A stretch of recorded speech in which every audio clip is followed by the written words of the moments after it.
Hey, everybody out there on Twitch. I'm so glad to have you guys here. My name is Eric. I was a special effects technician on Season 3 of Ships of the Northern Fleet, and I am so excited because I've been working on this behind the scenes for so long. But many of you know that I actually know the TikToker Catie Osborn, better known as Catie Osborn, but all of you know her as Annie from seasons 1 through 4, and she is giving her very first live interview with me on Twitch. Please welcome to the stream, Catie Osborn. Catie, thanks so much for joining me tonight. Hey, thank you so much for having me. I'm really excited to be here. So it's really great. This is so amazing. People are talking about Fleet again. Like, I'm so excited. I love it. This was so much fun. So I think we should give everybody a little bit of background on how we met, because you and I have known each other for quite some time. We actually met long. We met on Ships of the Northern Fleet.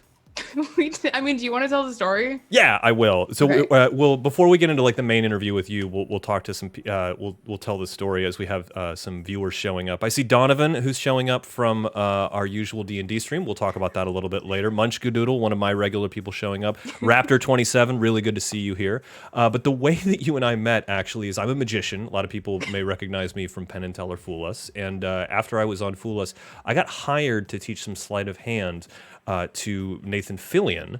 Actually, so what was happening was they were exploring Captain Hellman's relationship with the Tal Maruk game, and they hired me to come and teach him some sleight of hand. And what ended up happening was I didn't realize this, but the cast had actually taken this game that was just referenced by the writers. It got out of hand. It got out of hand so quickly. But the problem, and this is the thing, is that like, and you wouldn't know this, but like Tudyk cheats. He cheats. He cheats hard. And it was not nonsense.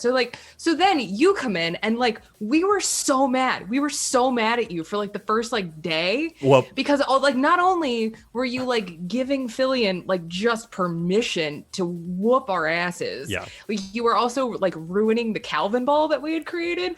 And we were just like, we resented you. I feel so bad about that. Yeah. But you were very so. It was really nice to meet another magician on, because normally when I go onto sets to teach people sleight of hand, I'm not expecting another magician, and so you turned out to be a magician, and it was interesting because you hated me for all of the ruining of the game that I did, but you also bonded with me because we were the only ones who could speak magic speak. Because Eric, I have a confession to make about this. I don't think you know this about me. I lied my ass off to impress you. I didn't know anything about magic. Yeah, because they told me a magician was coming, and I didn't like. Gobsmacked. This is real. You didn't know this? No. Oh my god. Yeah. Okay, so here's what happened. So this is a true story. So I heard that this magician was coming to set, and I was so young, and I was like already like I was so intimidated because we had like Fillion and then it was just like me, and I was like, what was I doing there, right? And so I went to the library and I got like a Tarbell, and it was like volume 6, it was just some random volume. That doesn't even make sense in the context of the rest of the series. It's so late in the series. That's why I kept just really if you think back in your memories, I would always be like, so the Erdnase, and I would just hit it. And it was because I didn't know shit about. I was learning it secretly in my trailer to keep up with you because I wanted you to think I was cool. Well, it worked. The producers kept me around because after the Battle of the Blue Mast, we both know that the VFX budget just got out of control, and so they chose to do a lot of sets, a lot of effects practically on set so that you guys could A, interact with it better, but B, they could focus all of the beautiful graphics that are made by Forbidden Empire Visuals sort of on the exteriors. And I stayed on as a special effects technician until season 6 when I got promoted to special effects supervisor. Me. I know. It's easier to do that when you're on the crew. But you and I really bonded during season 4, particularly when you were lost in the time maelstrom, which was wild. Yeah. That was, and what was really cool about it was the practical effects that you did were so good. And I remember we were shooting that whole sequence with the maelstrom and the mast and everything. And I had this moment where I remember it was one of the only times that I really felt like I was there. Like I really felt like it was happening and I was there because I could see it. I could see the literal actual magic happening in front of my eyes. And so like honestly, like we got such positive feedback about that whole arc and that whole episode and like what happened with Annie. But that was you. Like you made that emotion real. Like I just stood there and just felt things because of your magic. It wouldn't have been possible. Like, I am still upset that you guys didn't get the Golden Globe nomination for that particular story arc. Like, the Kids' Choice Award from Nickelodeon was, like, really nice, but you should have gotten the Golden Globe nom for that. I mean, it was really, like, it was groundbreaking. But I didn't do it for that. But we didn't do it for that. No. You know, like, that was the thing. Like, I appreciate your saying that.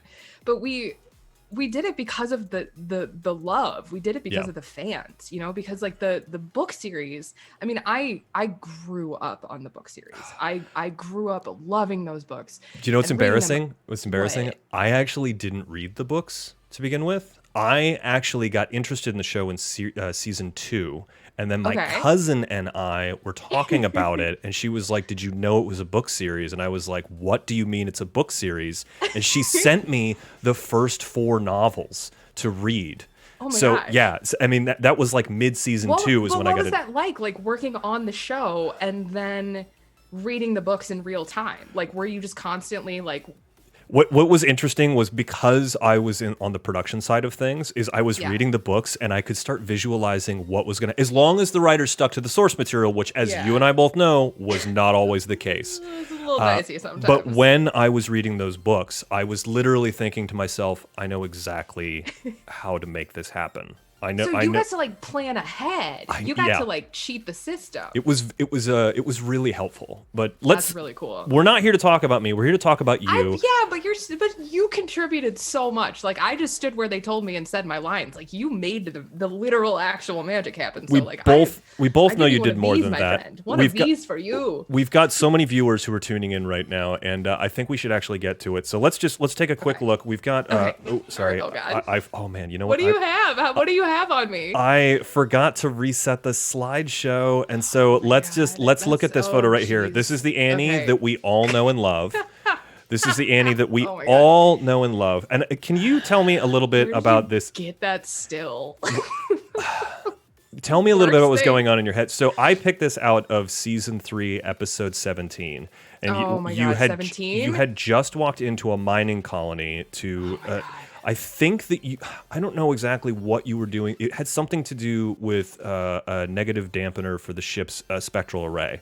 And which was weird to me because at this point in the show, you had replaced a negative dampener for the ship's spectral array with just like off the shelf. So I don't know why you didn't restock. Well, it was because of the variance in the subatomic ion reactors. Like that was the problem. Was because if you like back in like there was like this weird little mini arc with the ion reactors, because in episode 15, which is like, it was weird because there was like that little gap because they did that like weird like holodeck episode. But in 15 there was like that whole thing about the ion reactors and like how they like were like working and whatever. And so that's why we had to go to the mining colony, because they were the only place that had the right repellers that would like charge appropriately for the subatomic system on the ship. Okay, so why do I know that? It's amazing, like the little things. Rent free in my head for years. Yeah, it's fine. I love it. Can you tell me how you got involved with the show to begin with? Because this is so. I mean, I host a couple of podcasts, and I don't normally ask people how they get involved in things because I'm more interested about the story and the character and your method. But your journey to becoming Annie was more than just an audition, and I'd like you to share that with the fans. Oh my God, it was really weird. I mean, like I started talking about it a little bit earlier, but like I grew up on those books. I loved those books. I love those books deeply. Like they were a part of me and who I was. And like I had always loved Annie. Like I think I related a little bit more to Ren like when I was younger, because she does have like that more like sort of free spirit energy.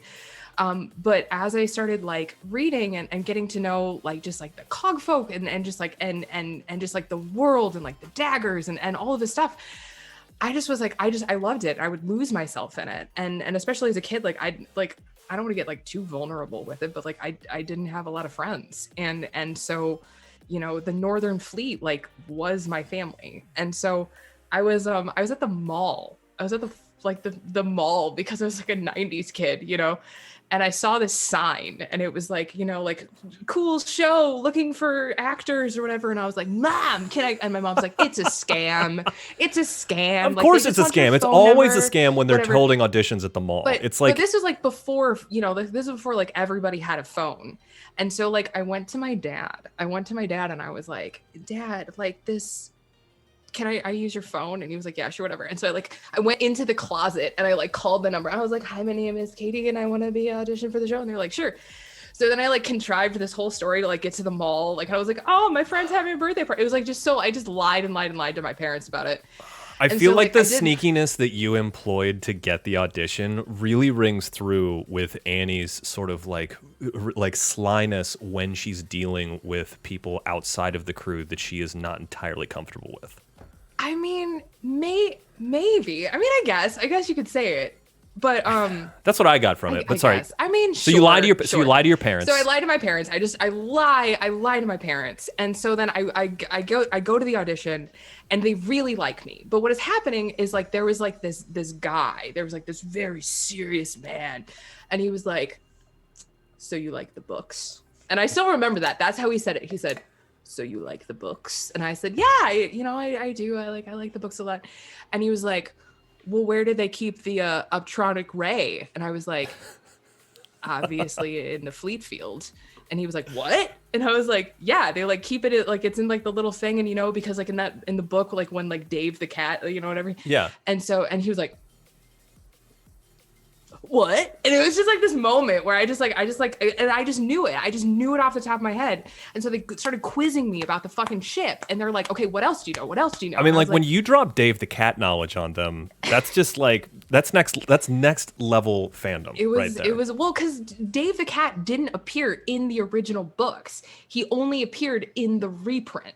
Like that was the thing. And like that was why the writers brought in the cat later, because they weren't sure if they even like wanted the cat, right? So and like that is, I'm sorry, I'm nerding out. It's fine. No, I gotta be honest. One of my favorite parts of the entire series is the conflicting realities that it lives in, and the fact that later novelizations of the book take advantage of the conflicting realities and use that to further even other more amazing and astonishing plot points with a reality that I don't think the rest of the world can truly understand.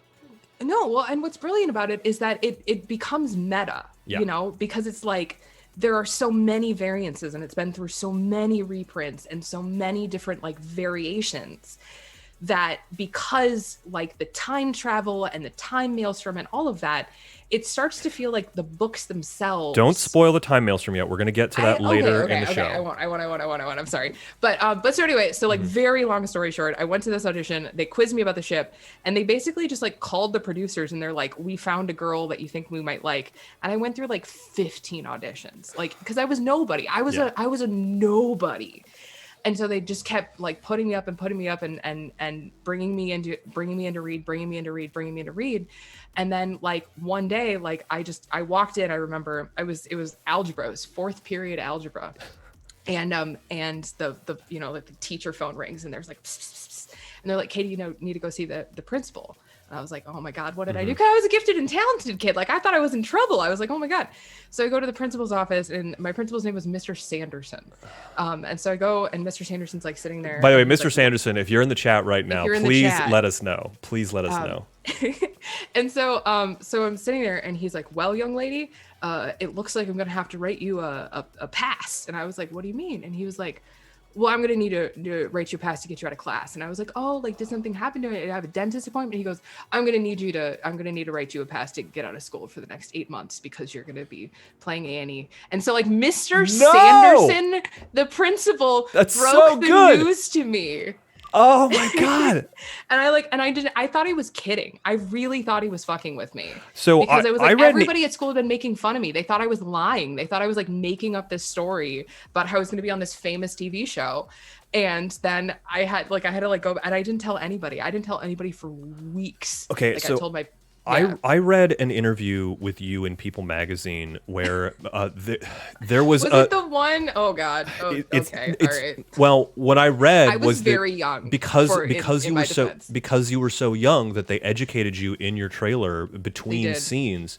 And was it Mr. Sanderson that sent like teachers from your school to help keep you balanced and keep you grounded because of the rigors of filming when you were so young? Yeah, like so I was like just in like that weird like teenage, you know, I was like a teenager, and I was like just like in high school, like just, you know. And so like yeah, and so what was really nice was like when we first started filming, a lot of the stuff they did in Chicago, like a lot of the main stuff was happening in Chicago, which was only about 3 hours away from my house. So my teachers, like, they kind of like surprised me with it. But it was really nice because they would like drive up and they would do like a class like once a week.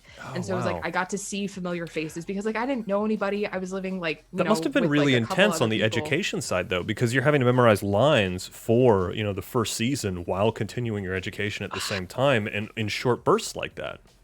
Yeah, I mean, it was hard, but the nice thing was like Annie, especially, like they really let me improv a lot. And I think part of that was because they knew that I had never been on a film set before. Like I had no idea what I was doing. I didn't know like the rules, I didn't know the protocols, and like there's a lot. Like there's like call sheets. Like I had never seen a call sheet before. I didn't know what a call sheet was. And so there was so much that I had to learn, like just about how to do the job that I had been hired to do, that they literally hired a teacher. They amazing. literally hired a teacher to teach me how to be on a television show. And so that was like one of my classes was like, okay, here's what like blocking is. Here's what like memorizing your lines is. Like it was so weird. Let's this is all incredible. I love hearing about how wonderful they were in taking care of you as such a young actress. But let's address the chat real quick. By the way, thanks so much for tuning in. If you have any questions for Annie, I'm sorry, Catie. I was so used to seeing you on the show that it's hard for me to not call you Annie. Shocking amount. It's really okay. A lot of the cast called each other by the name. A lot of the crew actually on the set, we used to call you by your character's name. But let's address the chat. If you have any questions for Annie, please let me know in the chat. I am keeping an eye on the chat. As a matter of fact, Moon Prism, by the way, big shout out to Moon Prism. Always good to see you in the chat. You're a regular subscriber here on the Suspicious Wizard Twitch channel. Moon Prism is asking, Catie, are you part of the full cast audiobook Kickstarter that's raising funds right now? Yeah, I am actually. So they called up several of us and they kind of explained the folks who were like founding the Kickstarter. Basically, we're just like we can't really pay you because we're Kickstartering it.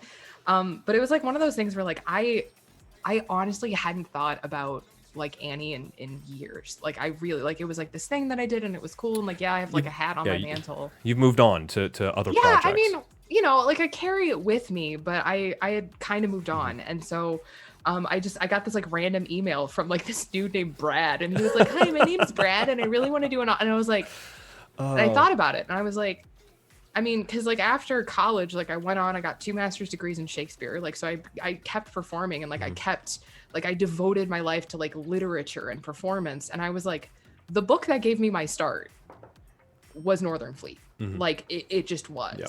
And I was like, I can't say no. Like, it's like, I feel like it like all kind of came full circle a little bit in that moment. And I was like, sure, Brad, fine. And so, yeah, so I am sort of scheduled to be part of it if the Kickstarter makes it. So we'll see what happens. But got another question for you from the chat. And then there's actually a question from me came through earlier that we can address. But Winterfey Queen is asking, Catie, if you hadn't been chosen to be Annie, what would you have been instead? Oh, gosh. Probably a sad high school theater nerd. Or do you mean I think in the context of the show, I kind of thought of you as like a descent doc who were like part of like the fast descent medics during raids who could actually turn the tide of a battle, but maybe another character. I mean, I loved Ren as a kid. I really did love Ren. I think Alara. I think I would have been a really good Alara, maybe a Serena. Mm-hmm. I don't know, but Serena was she got put on the show like a lot later too. So like I don't like I wasn't the right age for either of those. Like that was the kind of thing with Annie was like I was just specifically the thing that I needed to be in that moment. I was just there in the right place at the right time to just become Annie. Yeah.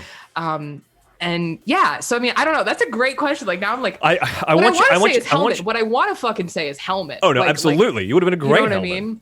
Actually, yeah. No, sorry. Go ahead. I'm going to jump back in here because Dovanova 4000 asks, Eric, did you get to work on the Battle for Science season 3, episode 4, which I would imagine that whole sequence would have been great to work on, but also a nightmare. What were your honest reactions to gunmate Johnson's death? I, like everyone else, was just flabbergasted when gunmate Johnson died. It was not necessarily. It was a big sprung surprise that on all of us. It was a big surprise. We didn't know what was going to happen. Yeah, I mean that shows you how the high level of security. I couldn't even react in the moment because I was just like, what? Because I had been dealing with the rest of it. You know, the battle for CN actually was the first time you see the Type X pistol from Tartarus, and what it was, and that was a nightmare, and you don't even know why, because that pistol or the Type X from Tartarus. What it was Props had to acquire just an absolute shit ton of pistols for this battle because it was massive. And so what they did was they used the Nerf Fortnite SMG-E blaster, but did you guys like spray paint them? Like I remember you had like the line, and they were just like frantically spray painting them as fast as they can. Spray painting them, and then they were gluing circuit boards onto the outside. But then the thing is, the way that Nerf blaster loads is from below, right? But canonically, in the books, that blaster loads from the side. And so it was literally this assembly line where what we did in order to save Props time so that they didn't have to reload, and so that the VFX people didn't have to put bullets in people's hands, because you have no idea how difficult it is to put to video. Well, and so many extras too. There were so many extras. So myself and a small team of people were teaching the extras a sleight called the English transfer. And so what they would do was they would vanish. They would literally use sleight of hand to vanish the ammunition as it went in. It's not a terribly complex thing, but that way it kept with the all of the different reload problems that were involved in that battle that ended up turning the tide were able to be kept in, and they were able to really focus on that in some camera shots because, again, we did a lot of practical effects. I'm going to answer one. We're going to address one more question from the chat. Can I tell the baby carrot story though first? Yeah. Oh, please tell the baby carrot story. Okay. So here's the thing. Not a lot of people know this about Nerf guns, but baby carrots are roughly the size and shape of many Nerf bullets, and so like. You would go to like first off, there were hundreds of extras in this sequence because like they did so much extra work, which was like amazing because you got to meet so many fans because they would always bring on fans to be in the show. And so like I remember I was sitting in craft services surrounded by extras who were all wearing like these bizarre like red and blue just like weird costumes, but then they're all just like English fucking just vanishing baby carrots. Like there was this run on like celery pieces and baby carrots that day, and like the poor craft services people were like, "What the fuck is happening?" Like, man, it wasn't just craft services. We bought out the baby carrots for grocery stores for literally 60 miles around the shooting location. It was crazy because like everybody was just desperate because they were trying to like teach them as fast as they could, but they didn't have enough of like the actual bullets, so they had to go take like just handfuls of carrots from craft services. So that was like one of like the weirdest trivia facts.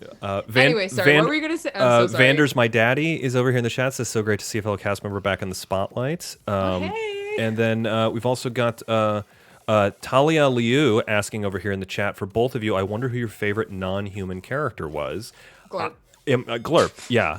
It's Glurp. It's obviously Glurp. It's Glurp, and for me, it was because of all of the Kevlar threads that we strung together on, because his mask was prosthetics, and then we had counter-rotating servo motors to provide additional motion to the beard while we threaded those Kevlar threads up through the ceiling and then to the clothing. To you. We actually had two masks because Glurp did so many scenes with you. We had a dedicated coat for you to make it happen, and then we had another one that was a huge pain in the ass to hook up because you had to hook each individual one up to the coat.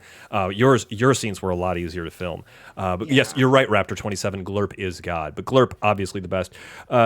Let's get back to this, right? So The becoming Annie must have been amazing because we have a photo up now of you at a convention. There's a very famous magician named David Williamson who was a huge. What is that? This is not FleetCon. This is actually you attending a magic convention. Oh, is it? Okay. That's David Williamson, who is featured in The Illusionist, actually walking up to you, and he is asking you about his favorite scene from season 4, episode 12. Do you remember what he asked you about season 4, episode 12? I think he wanted to ask about the quantum. It was specifically how you escaped the quantum lock in the good ship Siren. It was a thing. Well, this is the thing that they don't tell you about being on a sci-fi show. Like, this is like a real, like, for anybody in the chat who might be considering this as a career, people will always know more than you. Like, there are always people who are going to know, like, you know that, like, scene in Galaxy Quest where, like, Jason Long's character, whatever his name is, I don't know, it's just, like, has the schematics of the ship. Like, there are always going to be people who know more than you, and I know a lot. So Williamson comes up to me and he's like, I have a question about the logistics of I was like, oh God. Because I respect him. I respect him so much as a magician. Yeah. But in that moment, like, he was the fan. Yeah. And I was like, and that, like, did you take that picture, you son of a bitch? I did not take that picture. I have an excellent research team who takes care of finding these things. I want to move on because we have you at the red carpet in Georgia when filming went to Georgia. There was when we moved to Pinewood for a while. Yeah, you guys, Pinewood was great because it's a massive indoor facility, and so we were able to do some really cool things. It was the first time in years we were warm. We were able to have permanent sets, which is great. That was really cool. It was really cool just being able to, like, just go to the ship every day. Like, they didn't have to, like, build it and take it down and put it back. Like, it just stayed, which it really made production a lot faster, which was really, really cool. But yeah, I think that was the premiere for season 4. It was the premiere for season 4. Yeah, because your season 3 premiere gown was. It was the blue. It was the blue with the. Like, why do you remember that better than me? Why do you think my background is blue? That's what it is. It just looks so good in blue, Eric. Yeah. So it's great. It was a lot of fun. By the way, if you're watching right now, please be sure to ask in the chat any questions. Also, share a link to this. We want everyone who is a big fan of Fleets to be able to come in and experience this interview. We're going to be here for quite some time talking to Annie. Love seeing your questions in the chat. Moon Prism asking, you're excited to possibly have scenes with Annie if the audiobook on Kickstarter goes through. That's exciting. Woodchuck Queen. What's up? Let's move on though, because I want to talk about this specifically. So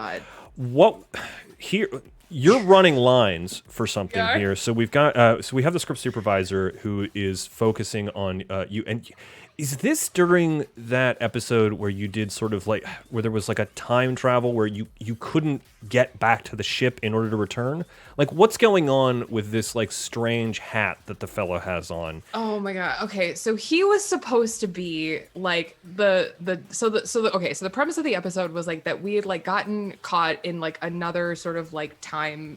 They really, like, overuse the time maelstrom. I said what I said. Let me ask you a question. Okay. Is this around the same time that Richter became king of the Archipelagic Kingdom? I think it was. It had to have been. Okay, because the reason I'm asking is because Donna Nova 4000 is asking a question and asked this question right as I brought this question up. Donna Nova 4000 is saying, Catie, how did you feel when Maxwell took up the mantle of Fleet Master after Richter became king of the Archipelagic Kingdom? And so I had a feeling that this was related to that because they were so fast. This you're right. This was so I.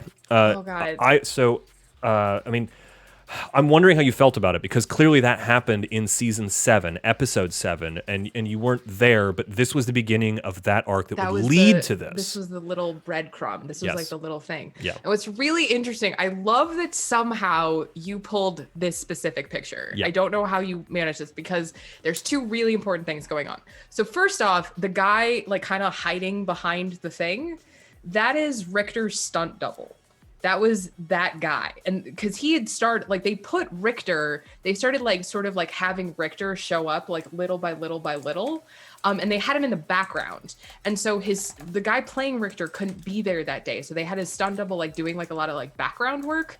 And so he's there. So if you watch that episode, he's like there in the background, just kind of like creeping and listening in, which is really important because, and like, this is how like complex the novels get. Like, this is the thing that like I truly loved about being on this show is like, so they have like Richter, like sketchy Richter in the background, right? Like getting ready for like the kingdom, right? But the thing is the guy in the hat, that's the Gladwell merchant. What? Like, yeah, that's the guy who winds up being the Gladwell merchant in season 7. So, but they had him, this was season 4 and he was just a merchant. He was just some guy. Like, and it was like, this was like this like really weird interaction where I was getting something. I was getting some kind of part for the thing. I think it was like a delta wave cannon or something like that. I don't remember what it was, but it was like, it was before the Mandalorian, but it was absolutely a Mandalorian episode where it was like, oh, I need a thing. Well, we can't give you the thing, but I know where you can get the thing. Side quest time. Side quest. And so like, yeah, so the delta wave cannons, like that was the only guy, but then Richter later on buys fucking delta wave cannons, and that's how he takes the kingdom. Oh fuck, that's so cool. So you know what I love that's about that's how he did it. It was with delta wave, like, yeah. One of my favorite things about the merchant is that he is always somewhere to be able to sell you something, and you can never tell if it's the same merchant or if it's a clone. But so I saw this in the wiki. Coriander, that was his name. Coriander, that was the merchant. I saw this in a wiki recently about the merchant. Is that so there was a scheduling conflict that ran up against a shooting deadline, and they had to use a different actor for the merchant, right? But no one knew because of the prosthetics and henna that was involved. And the only people who noticed were the Wikipedians who noticed a different actor in the credits. And you know how fast the credits fly by. Like, they frame by frame that shit to figure out who it is. And they did this not once, but twice. And the second time, it was someone of a different gender. That's how good I didn't know that. That's how good the makeup department is. That's a really good piece of trivia. I mean, first off, like, can we talk about the feather scribes? Like, just first off, like, just that whole that whole community, like, because the thing that I love about the fandom is like there's like the fandom, but then there's like fandoms within the fandom, which is like, oh, chef's kiss. Like, I love Fleeters. I love the Fleet fam so much. Fleet's oh so my good. God. But like, yeah, like they are the people who notice that thing, and they are the people who are like collecting the lore and like finding these things. And especially like, you know, knowing that like that guy in the back was supposed to be like kind of like Richter and like the Delta Can, like, that's cool or whatever. But the fact that like people like went back like years later and connected those dots, and like it really, I think, just speaks so highly to the fandom and to what this show meant to people. And I think that's just like, I think it's really cool, and it's just like, I just think it's really neat, I guess. So, like, I don't know. Speaking of fandom, let's address some fandom stuff real quick. I'm seeing something in chat. Here's Some Art has joined us in the chat and is asking, were there any improv lines that were kept in the show? Oh God, I happen to know that there was almost an entire episode that you improvised that they kept. Yeah. Season 2, episode 7. Season 2. I was not working on the show at the time. I didn't come around until season 3. But tell everyone about season 2, episode 7. Yeah. So basically, what had happened is in the books, Annie was married, and she was married to kind of like this like very like shitty, abusive like prince guy. But she was so young, like she was all, and that was like maybe like one of like the little, you know, it was like, oh, she was really young to be married. Ooh. Yeah. And so they decided that they would introduce that as a plot point, that she had been like promised to this guy, but they killed him off like right away in like season 1. So they kind of like cleared Annie's plate. I was in high school at the time, and so I was like kind of figuring myself out, and I was kind of like starting to sort of understand more about myself. And the writers came to me, and I remember like they sat me down and they had like this, like, it was like a big serious meeting, and they were like, we really want to talk about maybe making Annie bi. And I was like, oh, all right. Okay. And I think this is going to depend on like who addresses that, right? Because if like I'm not here to cast stones or anything like that, but there were like certain writers, and I think you and I know we're both talking about Chauncey, would not be able to handle that really well. Well. But I have to say there were 3 or 4 other writers like Nicholson, Clevin, and Saunders that would have just handled that beautifully. Yeah, and so basically what happened was is like, and I like you said, I don't want to throw shade at Chauncey. I really don't. But I think that media, just like television at the time, was like in such a weird place with like queer representation that they kind of didn't know what to do. They knew they wanted like a queer character, but they didn't know how to do it.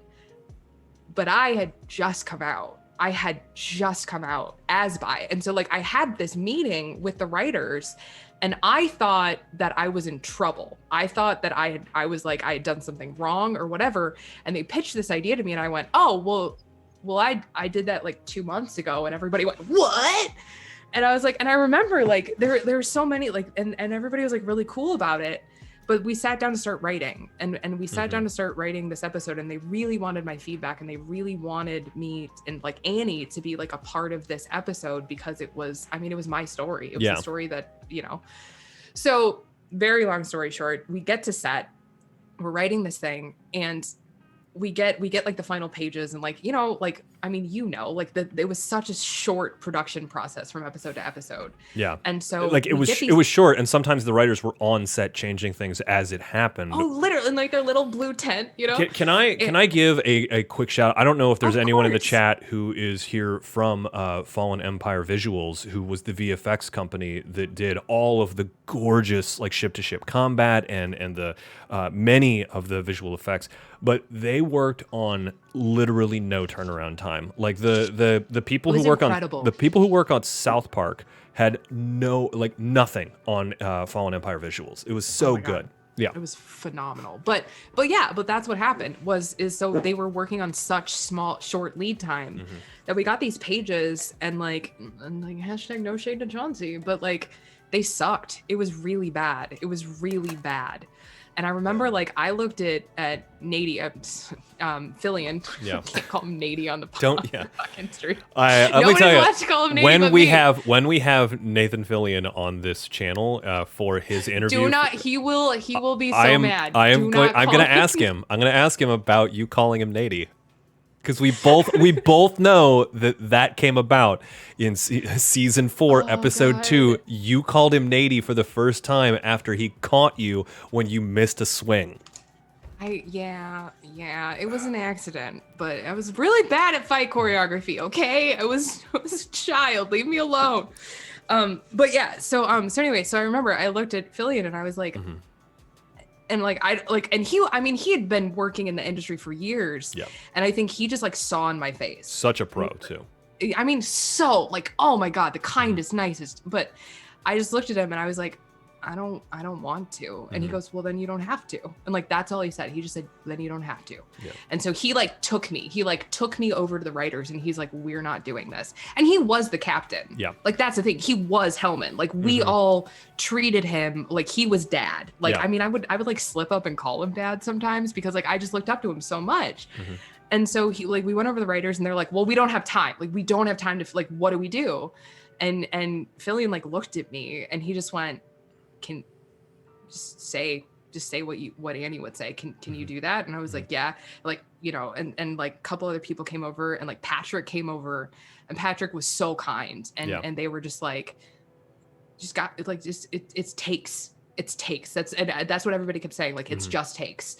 And I think we got that whole sequence filmed in 3. And the only reason why we had to do it a 3rd time is because they wanted one for safety. Yeah.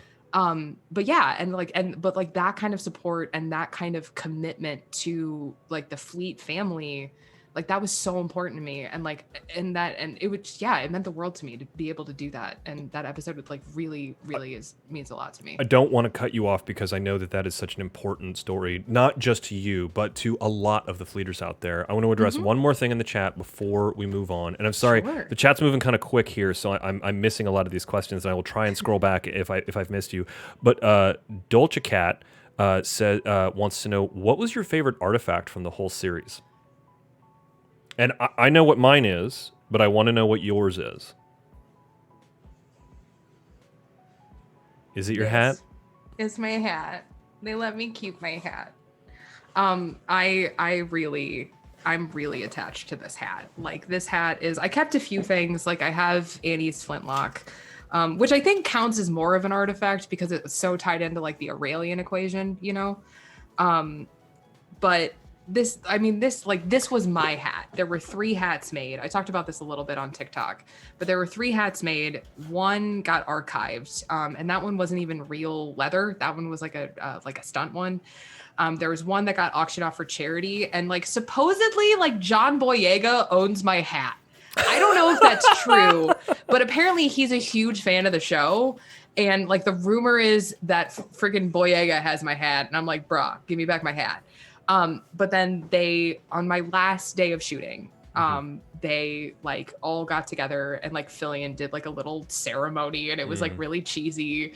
And I cried and cried and cried and cried, and they like very ceremoniously gave me my hat. But people always freak out when I show the hat in real life because like it's not like the thing, like they're not doing the moving and the lighting and everything. But spoilers, that was all done in post. So Yeah, that was the one thing that Fallen Empire Visuals insisted on doing all the time was making these move, because they had spent so much time like digitally mapping each of those and then creating a rotating. Yeah, sorry. Yeah, well, you were no. I don't mean to cut you off. This is something that like you might be able to answer that I've never known. Okay. So there is like these detach. But there is a Tumblr theory. There's a Tumblr theory that the lenses are supposedly like representative of Annie's past, present, and future.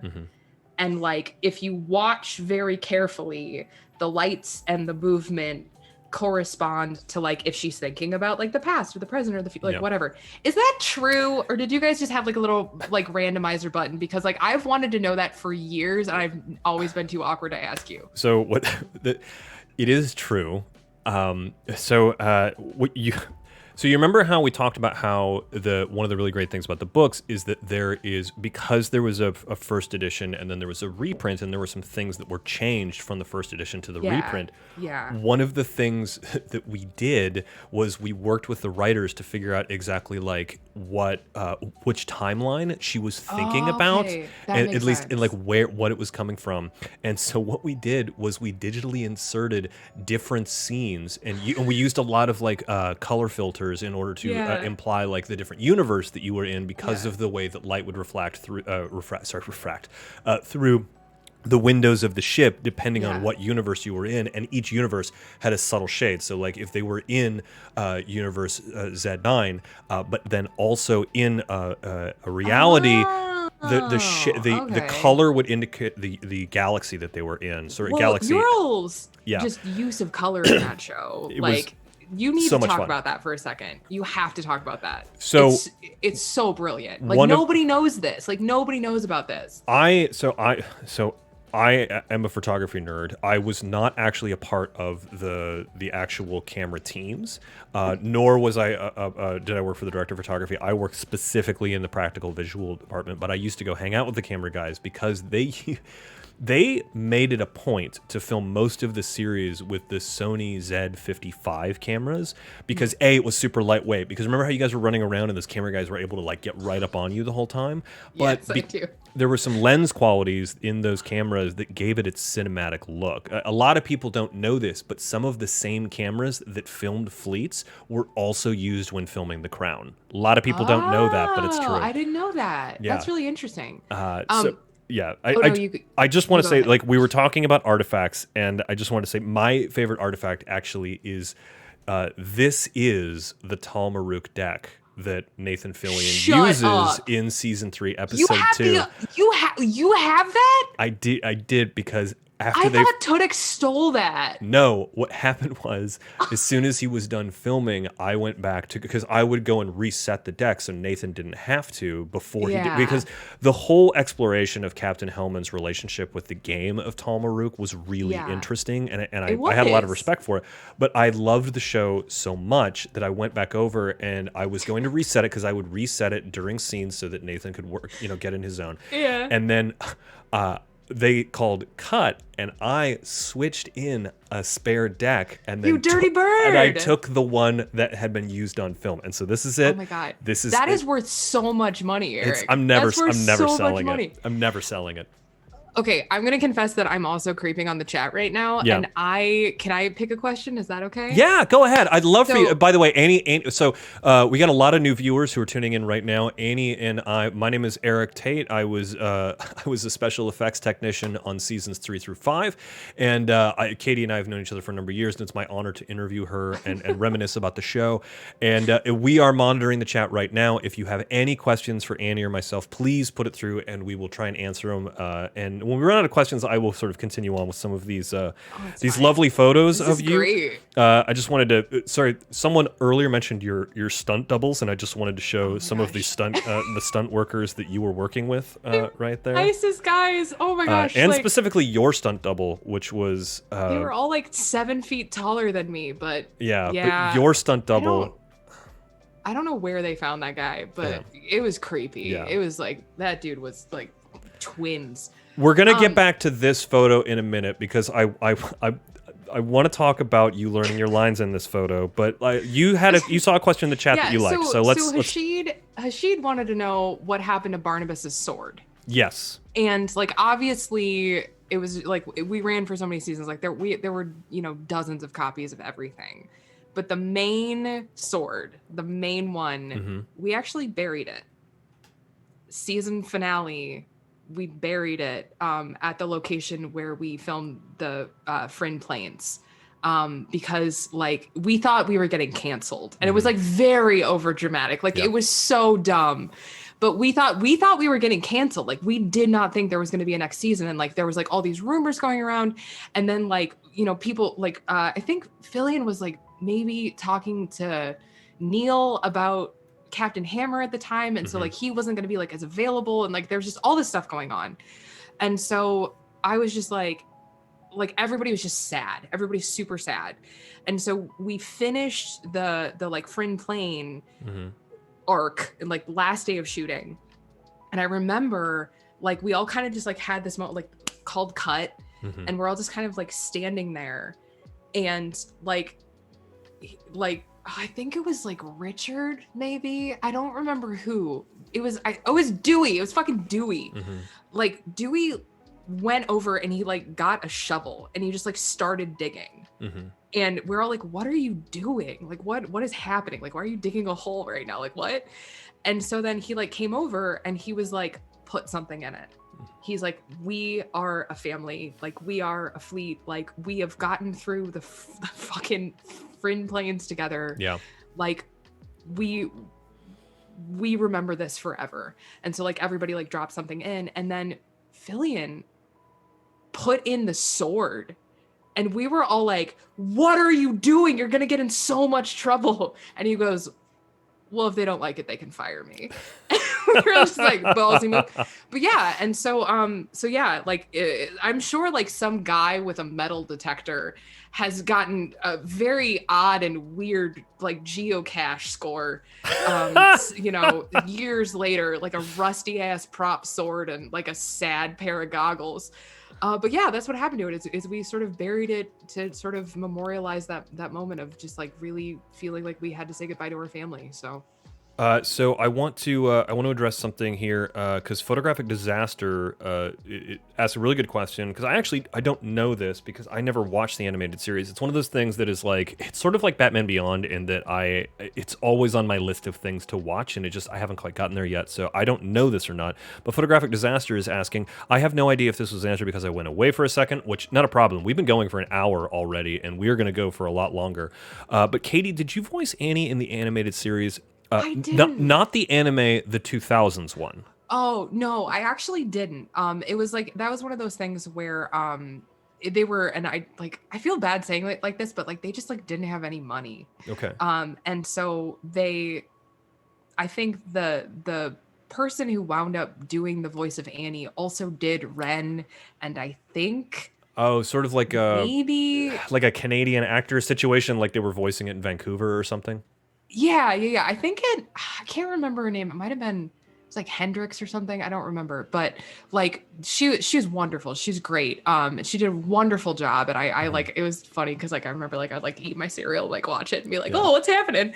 But yeah, like everybody did like 4 or 5 characters, and so like rather than like bringing on like Fillion and me and like everybody to come back and just do one, I think the next they time we hired do somebody more talented than me who can do 3 or 4 voices. the next time we do this, I really want to have. The next time really what I want to do is I want to have on you and the woman who voiced Annie in the animated series. We should do that. We should totally do that. That'd be really fun. I would love to meet her. I've never like met her in person. We've never been in a room together. That's a true story. Okay, let's get down to brass tacks. Brown Berenstain actually has a really good question. How did you pull off such an amazing glurp in the Body Switch episode? Oh my god! And I, for one, know that you know. I do know that you know better than me. I just stood there. And let you dress me. One of the things that people don't realize is that during the Body Switch episode, Catie worked double time because in order to actually make Glurp have Annie's mannerisms, Catie was in the Glurp prosthetics, and we had Katie's stunt double. Which again, I want to just jump back here. We had Katie's stunt double. Was standing in because Katie's stunt double looks perfectly like her from behind. So we had Katie's stunt double in the coat that is connected via Kevlar thread to Glurp's prosthetic tentacles on his face. And Catie was actually in the Glurp prosthetics when Glurp was being Catie in the Body Switch. It was it was one of the few times that we had to do over like 3 days of reshoots because we would have to film everything with Catie in the Glurp costume, and then we had to film everything with Annie in the Annie costume. Yeah. Yeah, that episode, that actually filmed those like 3 days. It was the first time that I ever had a can of Red Bull. That's a true story. And I had like 9.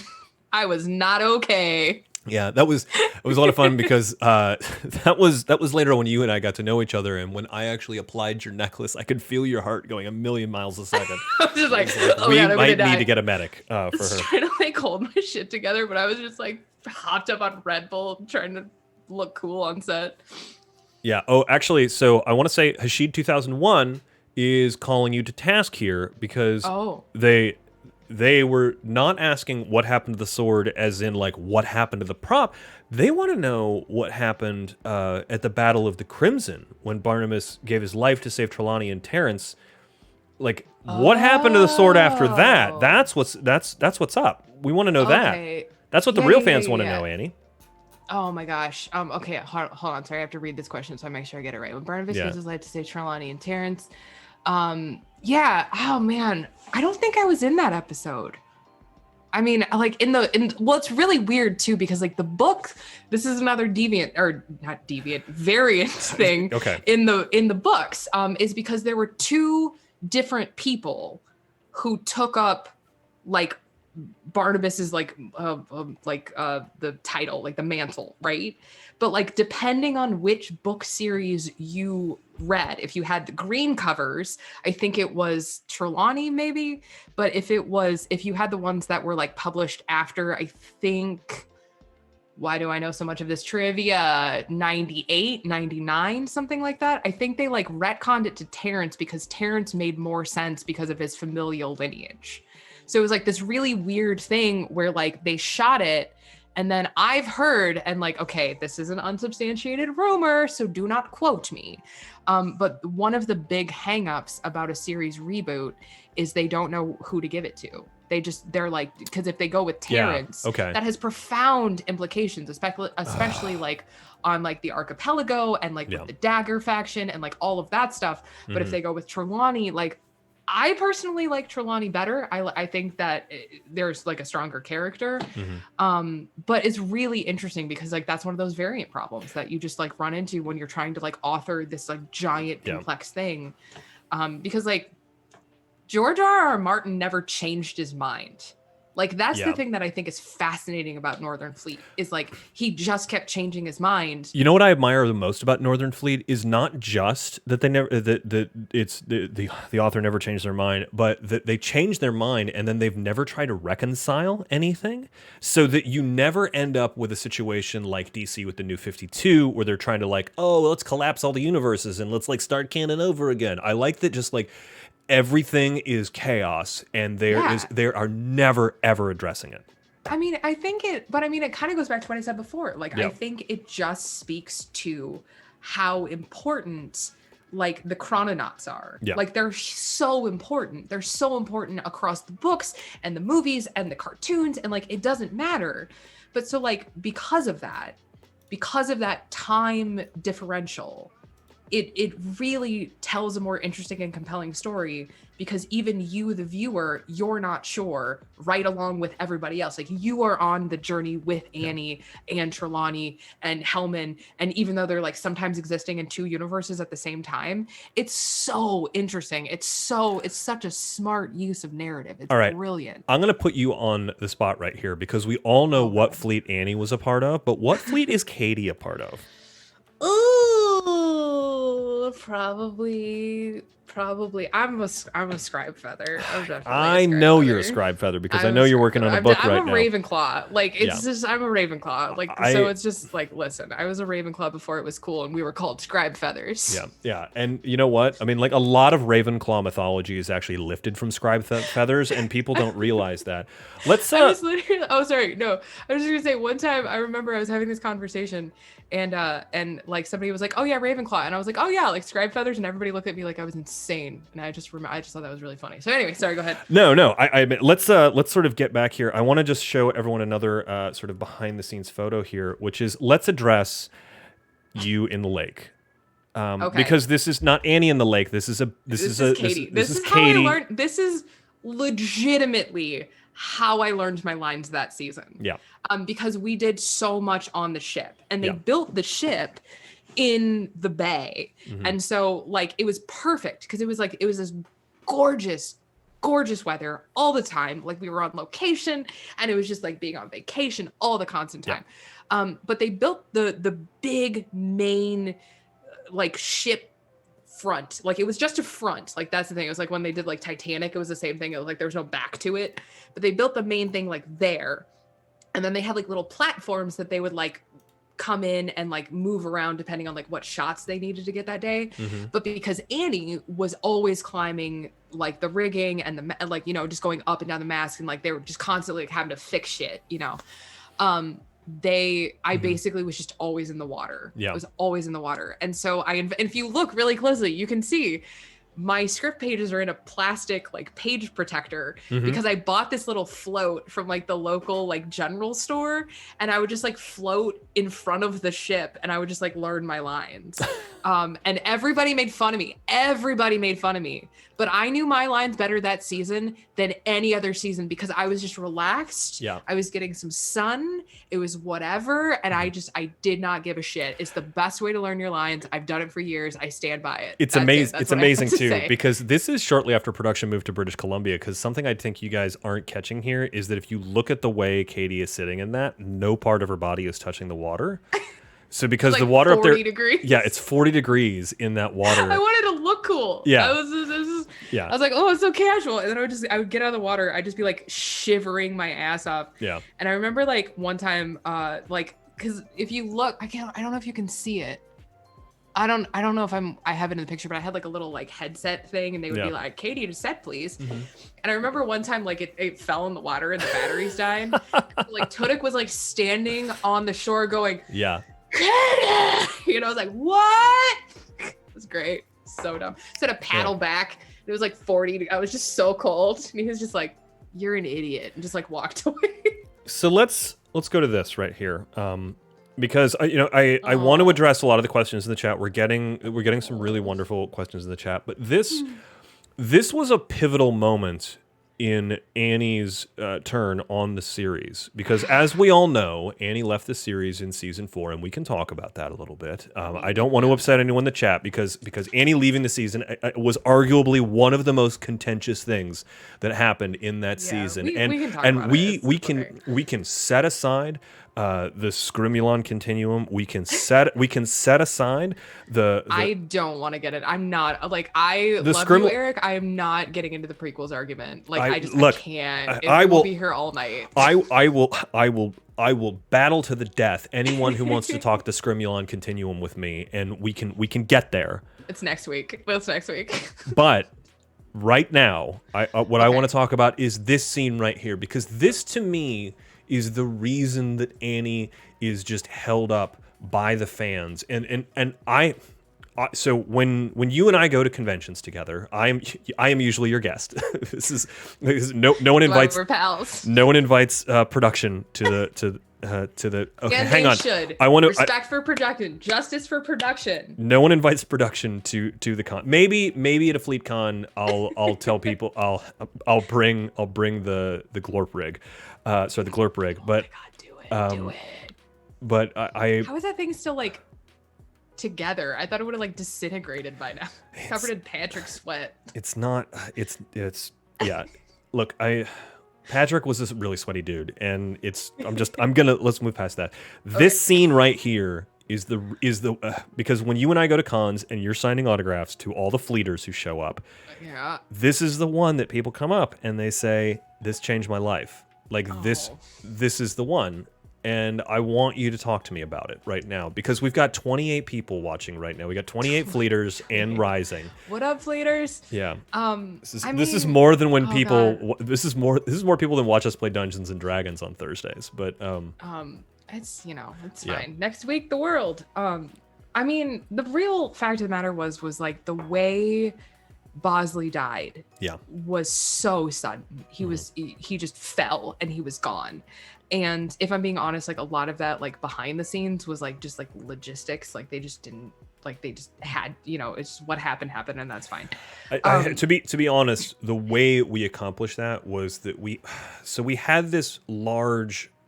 I mean, it was a metal frame that we then strung a spandex cable, a spandex mat across, but we didn't stretch the spandex, because what we wanted to have happen was as Bosley fell, they hit the spandex. Now, this is a very, very, we made it very sturdy, and we did have safety cables in place, but because we didn't stretch the spandex before we attached it to the metal frame, what happened was that Bosley's body went through and stretched it to the point that it collapsed in on itself, so that it was almost like it looked like the neck of a balloon. Oh yeah. And so then what they were able to do in post was boost the contrast a little bit, and then Fallen Empire's visuals, they didn't have to do much to erase anything. So that's why it looks like it disappears. It was a combination of safety, but also making it easier on the editors, because as we all know, production time was so tight.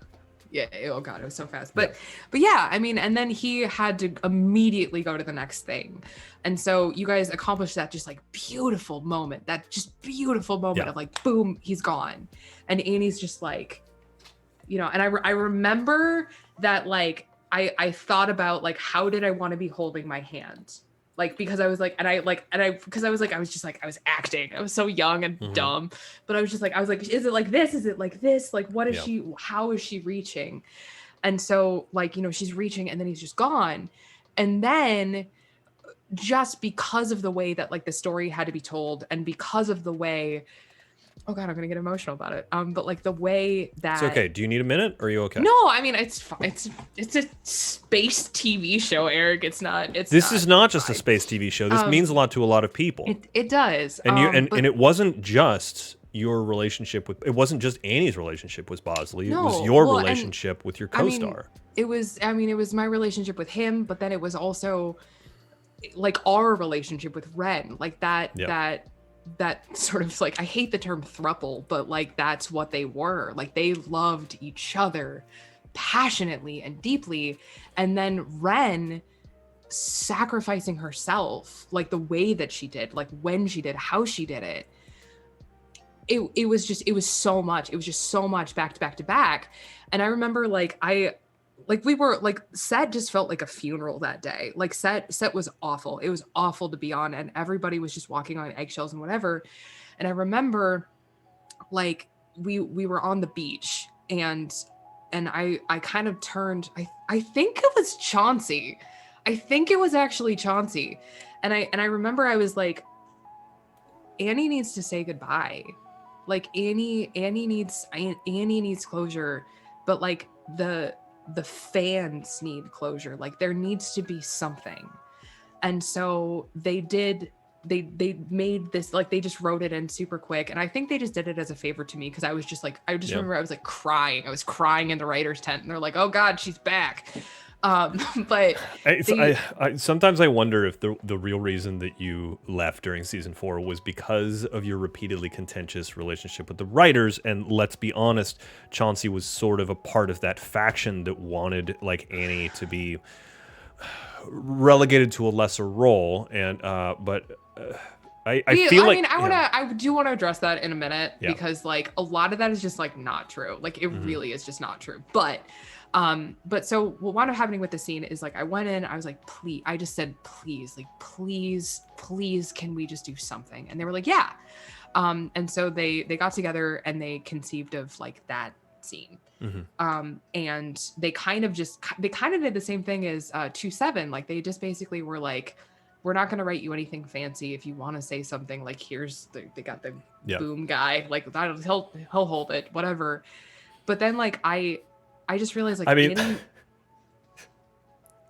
I'm sorry. I just, like, Traviston was one of the best boom operators in the business, and they would just literally, like, make him hold the boom there forever. And I feel like the guy had pipes like you wouldn't believe. I mean, I remember like sometimes I would just fuck up takes to see how long he could hold it. Yeah. Like I remember, like, I thought, like, I was like 17 and I thought that was the funniest shit in the entire world. It was really mean, but I would do that. I'd just be like, oops, I forgot my line. I guess you have to hold it for longer. Best boom guy in the business. Please continue though. So good. Such a nice guy too. Such a nice guy. Yeah. Like, just remember he would bring in like the like, what would he, like, the pie?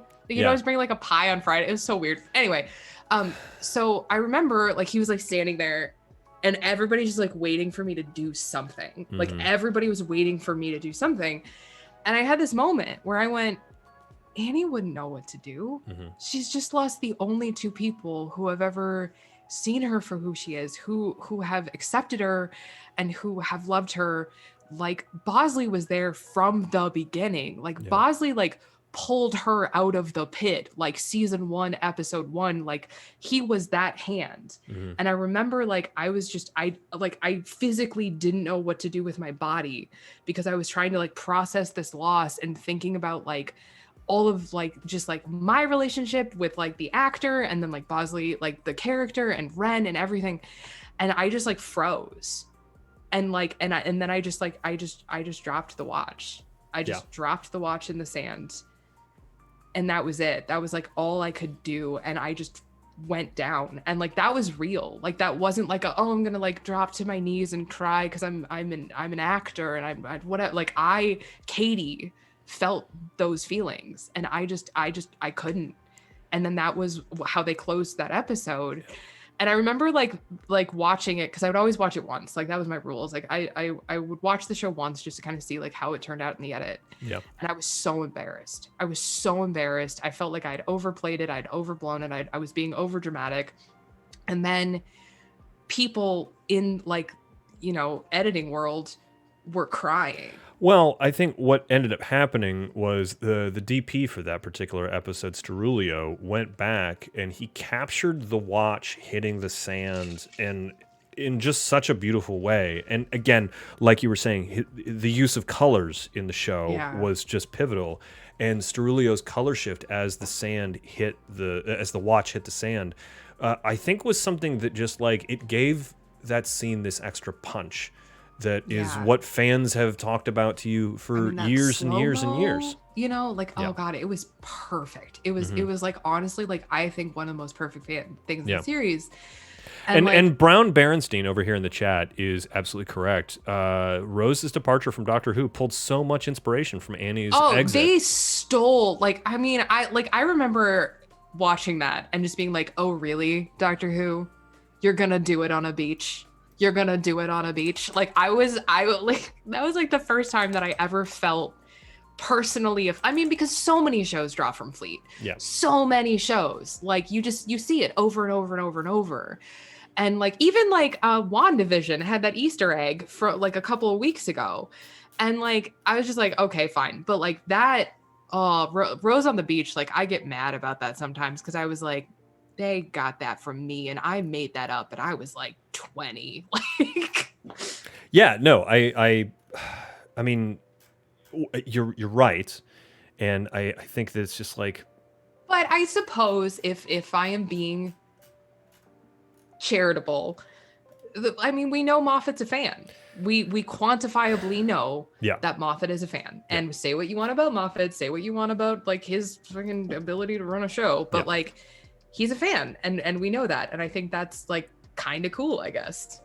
Stephen Moffat knows I exist. let's continue to move on. To just some other, like, this particular episode. That wasn't from an episode. That was from training camp. That's what that picture is from. Well, okay, so I accidentally went a little bit. That is not from training camp. No, this is not from training camp. This is from something that wig. Oh God, I forgot about how bad that wig was. Yeah, this is something that you would do in your trailer when you were trying to get psyched up for the the 3-episode arc where you guys went back in time and tried to interfere with Arthurian legend, which did not make sense. It was something the writers put in to service the fans of the comic book. It was a fan service from the comic book that never happened in the books that was inserted into a small 3-episode arc around Christmas time. And it was cool that we got to do like Christmas at Camelot. Like I thought that was really cool. Like it was dorky, but like honestly, like they brought in like a real magical choir and we had like a real Christmas dinner. It was like one of the first Christmas dinners that we had all had together. Like because usually like we'd be on break, but they really wanted to do a Christmas episode. And so like we all got to like just, you know, the cast, like you were there. I remember like the whole cast and crew just like sat down in the castle and we all just like, that was like really sweet. I thought that was like really cool.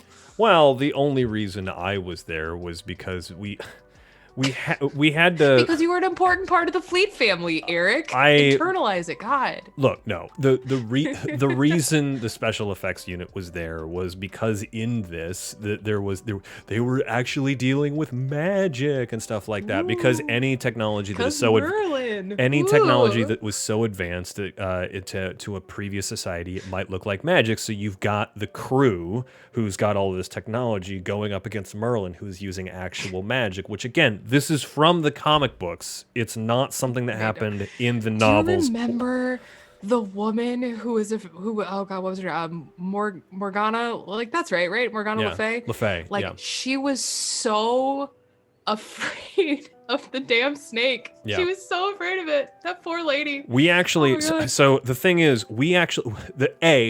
the snake that we had her holding was so convincing that we actually could lay it next to a real snake, and she thought it was real. And she made us show her that we could lift the snake up and that it was actually the prop snake. And then we would put it down, and she made us put a flag on that one, on the prop snake. I remember you cut like a little post-it note. Yeah. I was like, why is there a post-it note on the snake? Just like so, and she would force us to do that so that she could watch as we switched the real snake and the fake snake, because she wanted us to be damn sure that the real snake was never put around her neck. And I was like, you would know if the real snake was put around your neck because. She was so good. She was so sweet. Yeah. Bless her heart. Yeah. And then she like yeeted it. She like yeeted the snake, and you're like, what? Why would you do that? Like what? Look, I remember Conrad knew which was the real snake and which was the fake snake because the real snake was his baby, and he's not going to put that around your neck. Conrad like looking at her and going like, are you going to do it like that? Like fucking just like, is that your choice? Is that what you're doing? Yeah, it was. It was amazing. But let's get over to training camp, because training camp was an interesting time for you folks. Oh my God. I'm not going to say his name. I'm not going to say his name because he's still working in the industry. That man hated Patrick so much that like it became funny. Like it became funny how much that dude just rode Patrick's ass about like his form. And I was like, first off, he's in like 20,000 pounds of prosthetics. Like he's trying to like keep the tentacles like he's trying to hold it with his like human actual hand, but like manage the tentacles like around like the second and third hilt. I love like, that you're not saying Quentin Lovell's name, like I mean, like anyone doesn't know who this I is. was But not keep going. going. Like, I don't know. He could be watching. I don't know. But like, Quentin is a dick. There, that's fine. I'm just gonna start fucking shit in the fandom. Look, it's but, like, like you know, anyone watching this, just know that Quentin Lovell is very good at what he does. But if you end up on a set with him or in his training camp, he will make you work. He will. I mean, he'll make you work, but like he's like Patches O'Houlihan. Like he just like he threw shit at us. He straight up like threw shit at me. Like I'd have to like fucking dodge a wrench, dodge a ball type shit. I was like, what is like this is a television show, sir. It's not actual war. Yeah. So so this particular training episode is during the run where I believe we were working on the story arc. It was the Scarlet Reina was what this story arc was, and you were doing. I can't remember exactly what Annie was doing in this. It had to do with she was like trying to shift her job because she wasn't as happy. No, that was no. That was I mean, yes, but that was she wanted to. Oh fuck! How did it go? Oh my god! No, it was because so there was like she was doing like the mechanic shit, right? Yeah. But then there was like that weird arc where she realized that like all she had ever done was mechanicking. Mm-hmm. You know what I mean? Yeah. And so like there was like that really weird like holodeck episode where it was like the lives that could have been, and it was like really weird. Yeah, it was sort of like an Elseworlds type thing. Yeah, exactly. And so I think I was working on that episode because that was such an Annie-centric episode. And then everybody else was like in camp, like at the same time. And so I would have to like shoot those scenes, and then I would have to hurry up and like rejoin camp. But the problem was, and it was like, I don't know if you remember this, but like there was like that chroma key thing where like the chroma key kept fucking off. And so I kept having to reshoot I think it was like with the Brentley and Horde or something like that. Like I think it was the Brentley and Horde. But it was like, we did that scene 15 times with the Horde, and then like that super, do you remember that the issue what with was that guy's name? I don't remember. The issue with the chroma key goes back to there was an industry-wide recall from Philips of 5500 Kelvin CFL bulbs, and the problem was that they weren't all 5500 Kelvin, which is, for those of you who are not familiar with production, like that's the color temperature that you would use when you're trying to evenly light a green screen, which is what we use for chroma key. And there was 4 or 5 different color temperatures within these bulbs, and so every time we went to go change one because the green wasn't the right color, so that Fallen Empire's visuals could chroma out the background for these scenes, it would always change it to a slightly different color, and so production actually got pushed back like something like 3 days because of this. It was crazy. But I remember me and my team sitting there, and the colors are just slightly different enough, and you can only it's slightly different enough that you can tell, but it's not so different that you can tell when the bulb is not lit. So like literally my team and I are sorting through these bulbs and like screwing them in while wearing sunglasses so that we don't, and then like, and we're just looking at this and going, is this it's just nuts. I love that they would send you to tell me that we had to do a reshoot because they knew that we were like friends by that point. And so like I would just like see you like dejectedly just like walking down the past like all of those poor extras who by the way, like, can we shout out if you were an extra and you're like watching the stream?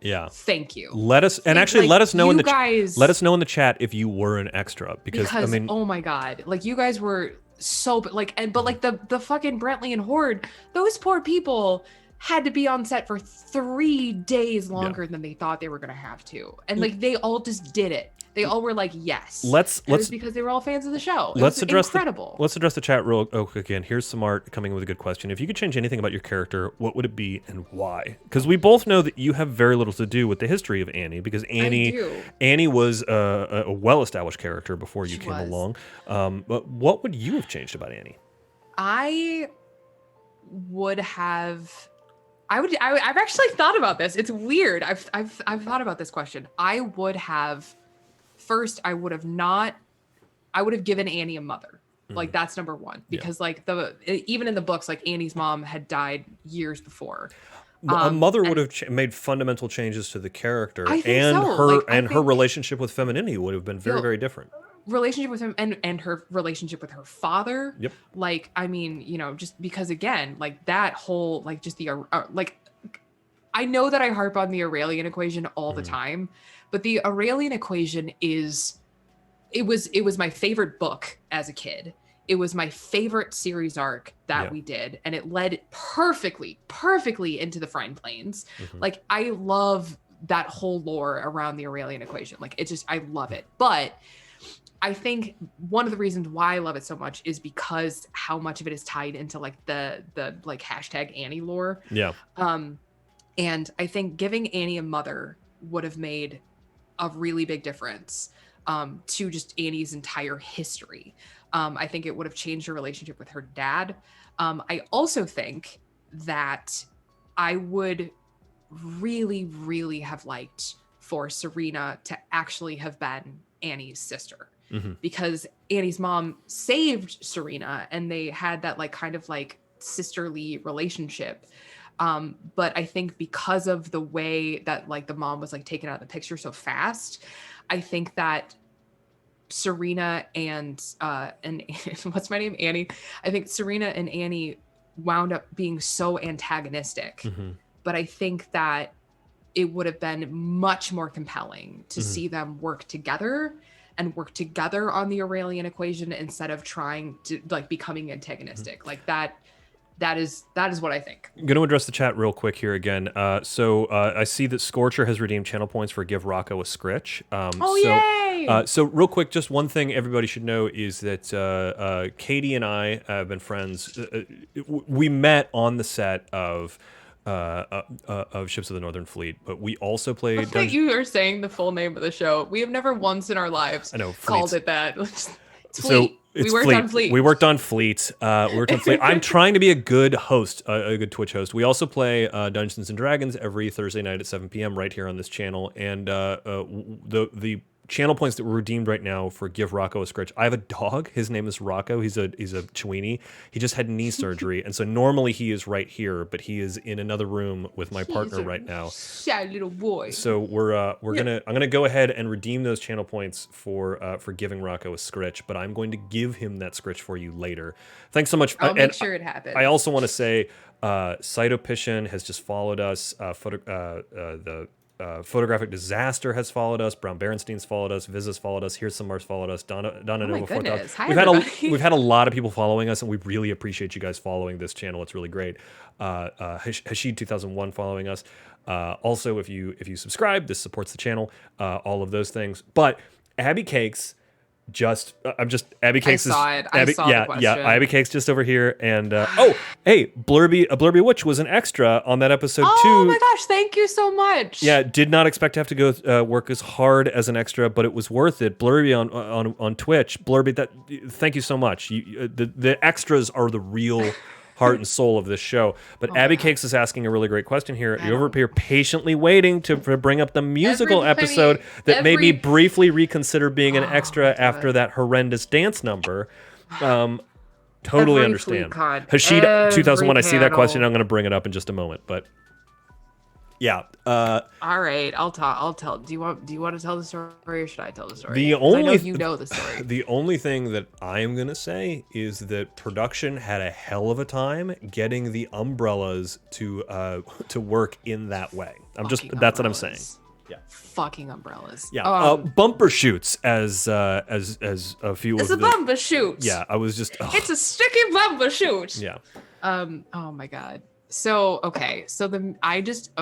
here's what I'm going to say about the musical episode. And I'm going to choose my words very carefully.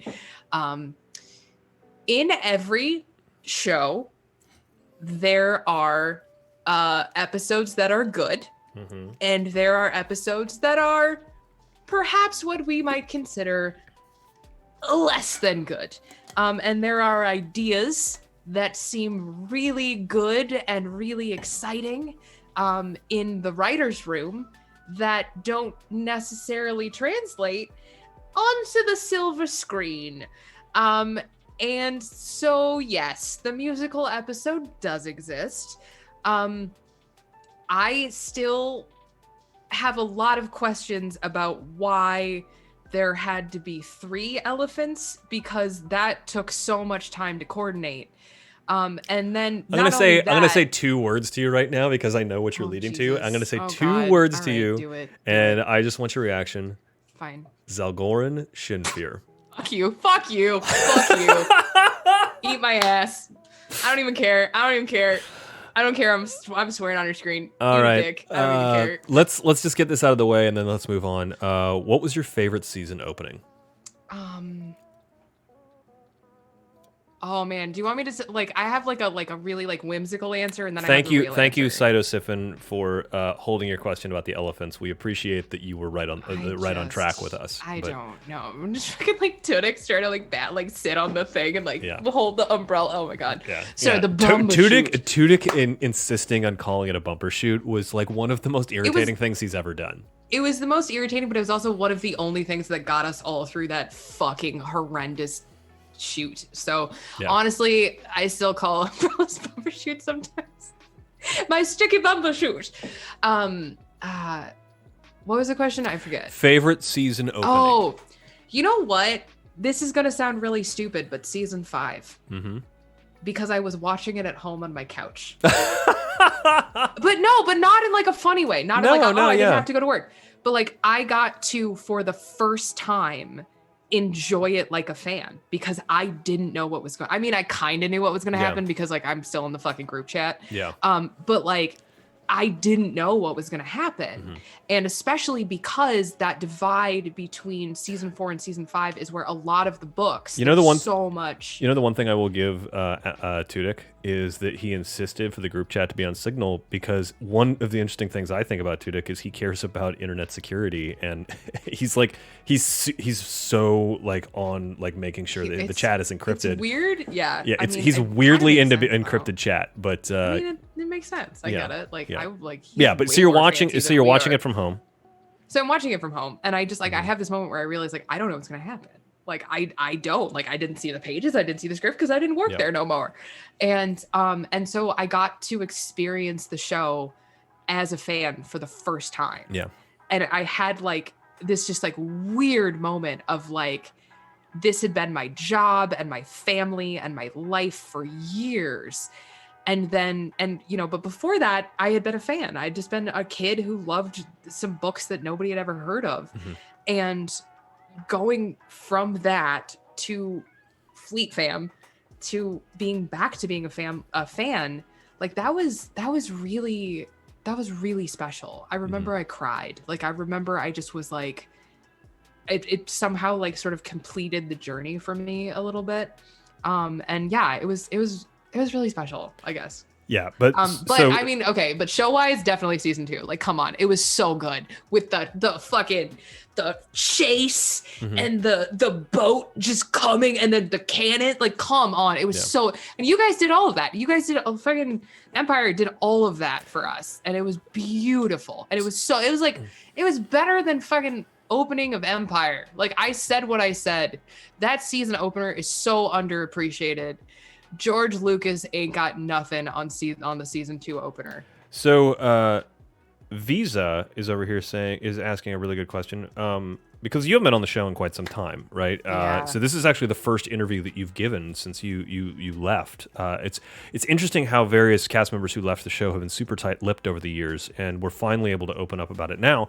But Visa is asking, what's something you can tell us that you couldn't ever before? Because I remember the NDAs were super tight. I mean, no one knew about anything.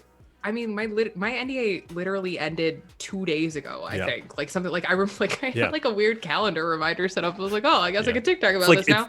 It's like I had 2 calendar reminders set up. One was the day before my Apple Care finishes up, so I can get a new watch, and the other one is when my NDA on Fleets was up. Is yours up? Yours is up, right? We're not Yeah. gonna get in Oh, trouble. yeah. No. Oh, okay. Yeah. Okay. No. Was yours, I think yours was up before me, right? It was, but only because there was so much stuff that I was doing that wasn't script Well, related. you were doing those tech conferences too Yeah. because of all like the stuff that you put together. Well, so one of the things that Fleets did was because we chose to do so many of the interior shots with practical effects, we ended up really pushing the art form forward, and so we ended up at a lot of these conferences, and I mean conferences where you wouldn't even expect to be at. I mean, Yeah. I remember speaking at DEF CON.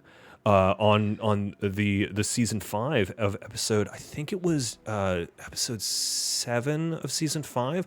It was a sort of heist thing where what we had to do was simulate a type of vault that like wasn't physically possible, but because we had an actress who was also acrobating and like I mean she was a classically trained acrobat, like originally had gone Yeah. to the Olympics. Well, they found her. Did they find her like at Cirque du Soleil? Yeah, Yeah. her Olympic dreams didn't pan out the way she wanted to, which is Yeah. unfortunate. But like, you know, a lot of people it go to the happens. Olympics and not everyone can win gold, and so she didn't win that. But she ended up in Cirque du Soleil, and so they were using her as this like one-off character for this heist episode. So we built this amazing vault that she had to negotiate, and it was all practical. We built everything there. The only thing that the VFX crew did was add a couple of lasers and really enhance the ones that we were using, and then they actually digitally removed some haze from between the lasers in a few areas so that the lasers could be really bright but still have kind of Yeah. a like a flickery That's so effect. Cool. Yeah, well, and that's so what we they like they put that in Disney Japan, right? Isn't that or no? Yes. Is No. that where they're using it's it not. now? It's not Disney Japan where they're using it. It's actually Super Mario World where they're using it, which is in Japan, but it's not a Disney property. Yeah. Okay. Yeah. I remember it was like so like because I remember they were like that was like the amusement park thing. Everybody was freaking out about the amusement park practicalities of it or but applications. If you've never been to DEF CON, it's like a hackers convention, but they also like talk to all kinds of interesting people. I have a friend of mine's a pickpocket. He's a theatrical pickpocket, but he's spoken at DEF CON. Brian Brushwood is a magician who speaks at DEF CON every year, and it's just really it was really interesting to have us come in to describe this because while the vault itself wasn't practical in the sense that the walls were made of like sheet metal and not like 10-foot thick steel, a lot of the other stuff that we did was, you know, That's so cool. actually difficult to get through. You guys were fucking pioneering shit years ahead of everything. I mean, you know, I love that. Nothing, I love that. Really, what we were doing was just taking old techniques and then applying it to this. There was one interesting thing we did where we had this massive sheet of glass. So it was, I mean, it must have been 20 feet tall and 60 feet wide. But what we had done was apply a treatment to it so that it was crystal clear on one end, and then it gradually shifted into a black. And What did you use that for? we use this to make someone literally fade away while the other actor could see them, right? But without having to remove them digitally. And what it allowed us to do. Wait, is that how you did that fucking the chromium jump? Yeah, this is exactly how the chromium jump was made, right? So it's actually I didn't know. I literally didn't know that until right now. So this is based off of an illusion that was done in the 18th century called the Blue Room. But what we did with it was because we had physical control of the glass and we didn't know exactly how the actors were going to play it. As the emotion ramped up and ramped down, we were able to slide the glass back and forth to bring them in and out. It was so good. But then they had this real visceral experience that was what really gripped a lot of the home viewers. It was amazing. That's really, I didn't know that. I literally thought that was computers until I was today years old when I learned that that was a practical effect. Nothing to do with computers. Absolutely nothing to do. Fantastic. Yeah, it was That's huge. so cool. I feel like we were supposed to answer a question, but I forget what the question was. What was something you couldn't tell before? And actually, let me ask you this real quick. Vivza is asking another really good question here. Viz is asking all sorts of good questions. Viz is also asking, do you think they'll ever reboot or revamp the OG series? I mean, I don't think they're going to reboot the OG series. I think, if anything, I think they would reboot the reboot. That's what I think. I think because the original was so just cardboard and duct tape and gold lame, that I think it's not as accessible anymore. Like, and it definitely still has its place in the fandom. It definitely still is good. You know, like my dad loved that version of the series. Yeah. But I think that you know what? I changed my answer. I totally changed my answer. I don't think they would reboot it at all. I think they would continue. Because it makes sense. Okay, like pick it up like years later. Yeah, like I think it makes far more. I don't think it Mm-hmm. needs a reboot because, like, I mean, Hellman already was played by like 3 different actors anyway. Yeah. Like, you know, you have all of these different characters being played by different actors just by the sheer rules of the universe. Mm-hmm. So, like, I think it makes way more sense to just be like, it's been... Hashid, you shut your mouth about the 87 film. We do not talk about the my 87 God. film. No, we don't. That's like the 4th Indiana Jones movie. Yeah. We just don't. Yeah, acknowledge Scorcher, its you're right. existence. You are right, Scorcher. Though the point of this is it always moves forward. It always has, and you know, and they take a lot of crew members over into the new ones. Not everyone makes it through. I haven't worked on the show in years, but that's fine. And then so let's talk about something that you weren't able to tell people about in the past, but can talk about now. I'm trying to think. I mean, like a lot of the stuff that I know is I like didn't work in costumes, but I can tell you this: when you guys ended up, do you remember the Krynoth race that after you guys flew through that nebula? Yes, Eric, I do. Yeah. So do you guys remember how you complained a lot about the smell of those particular actors? Yes, Eric, I do. That is because the only way we were able to get that skin texture was by using actual prosciutto. Oh my God. I mean, I only know this because I wasn't a part of the makeup department. I wasn't a part of the makeup department, but the makeup department did. This wasn't the makeup department ran that expenditure through the special effects budget. Makes so many of my food aversions make sense. Yeah. Okay, I have one. I kind of have one.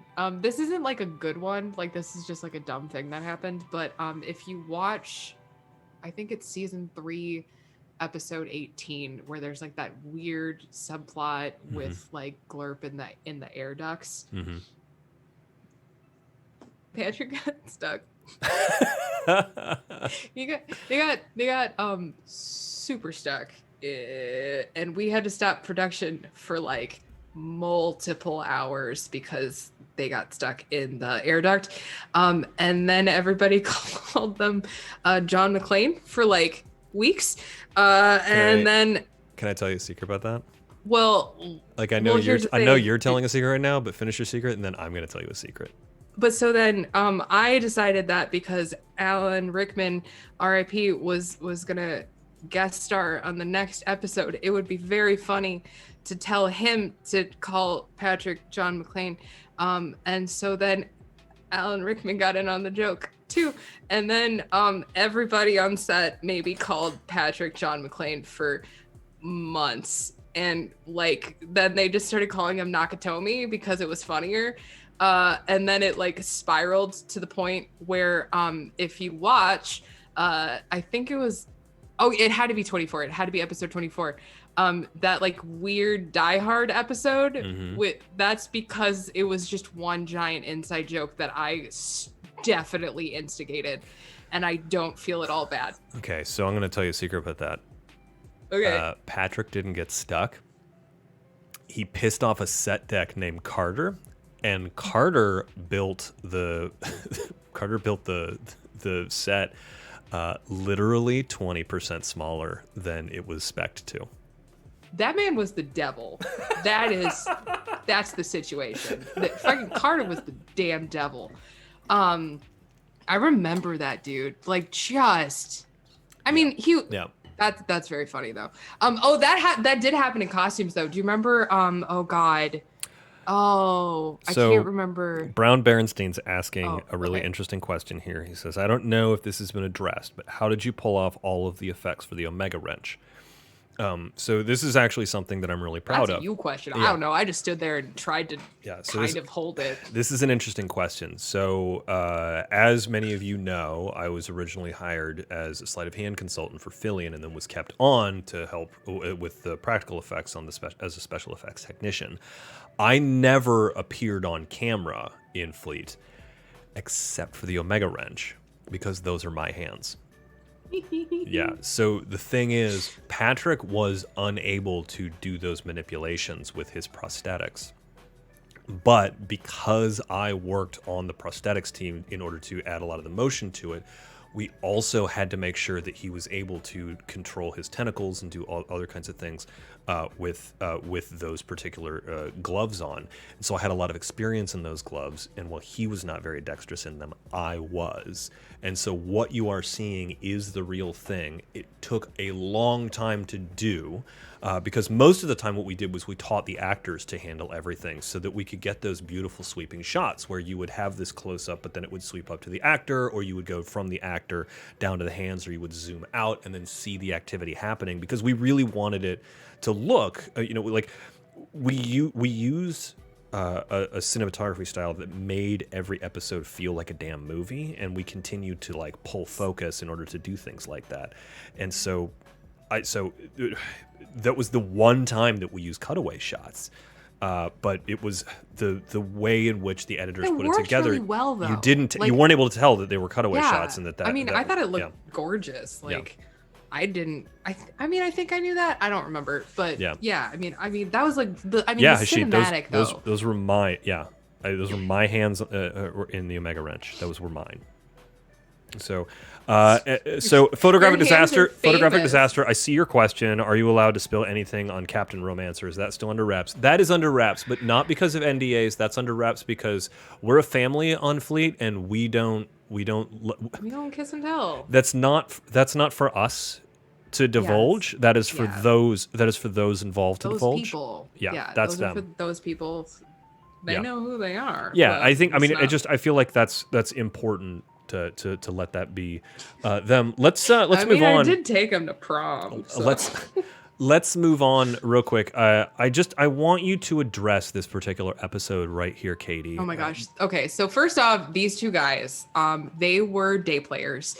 They were amazing to work with. They were some of like my favorite people that I ever met on this show, and they were just so good. But I don't know. I just remember those guys. Like I just remember like those guys were so cool. But what was the question? I just wanted you to address this particular episode and. Yeah. So more specifically the involvement of the notebook. Because the notebook appears in this episode for the very first time in season 3, and then it disappears, but it reappears again in season 4, and then disappears again and reappears again in season 6. And I'd just like you to address the use of really the beginning of what became the Notebook Chronicles.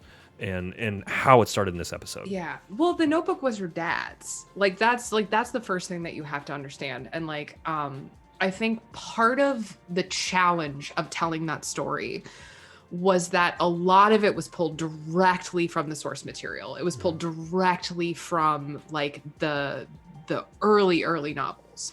And where his story and his backstory is really, really fleshed out. And so you get a lot of information about the Aurelian equation and how it kind of fits into the Friend planes and all of that stuff.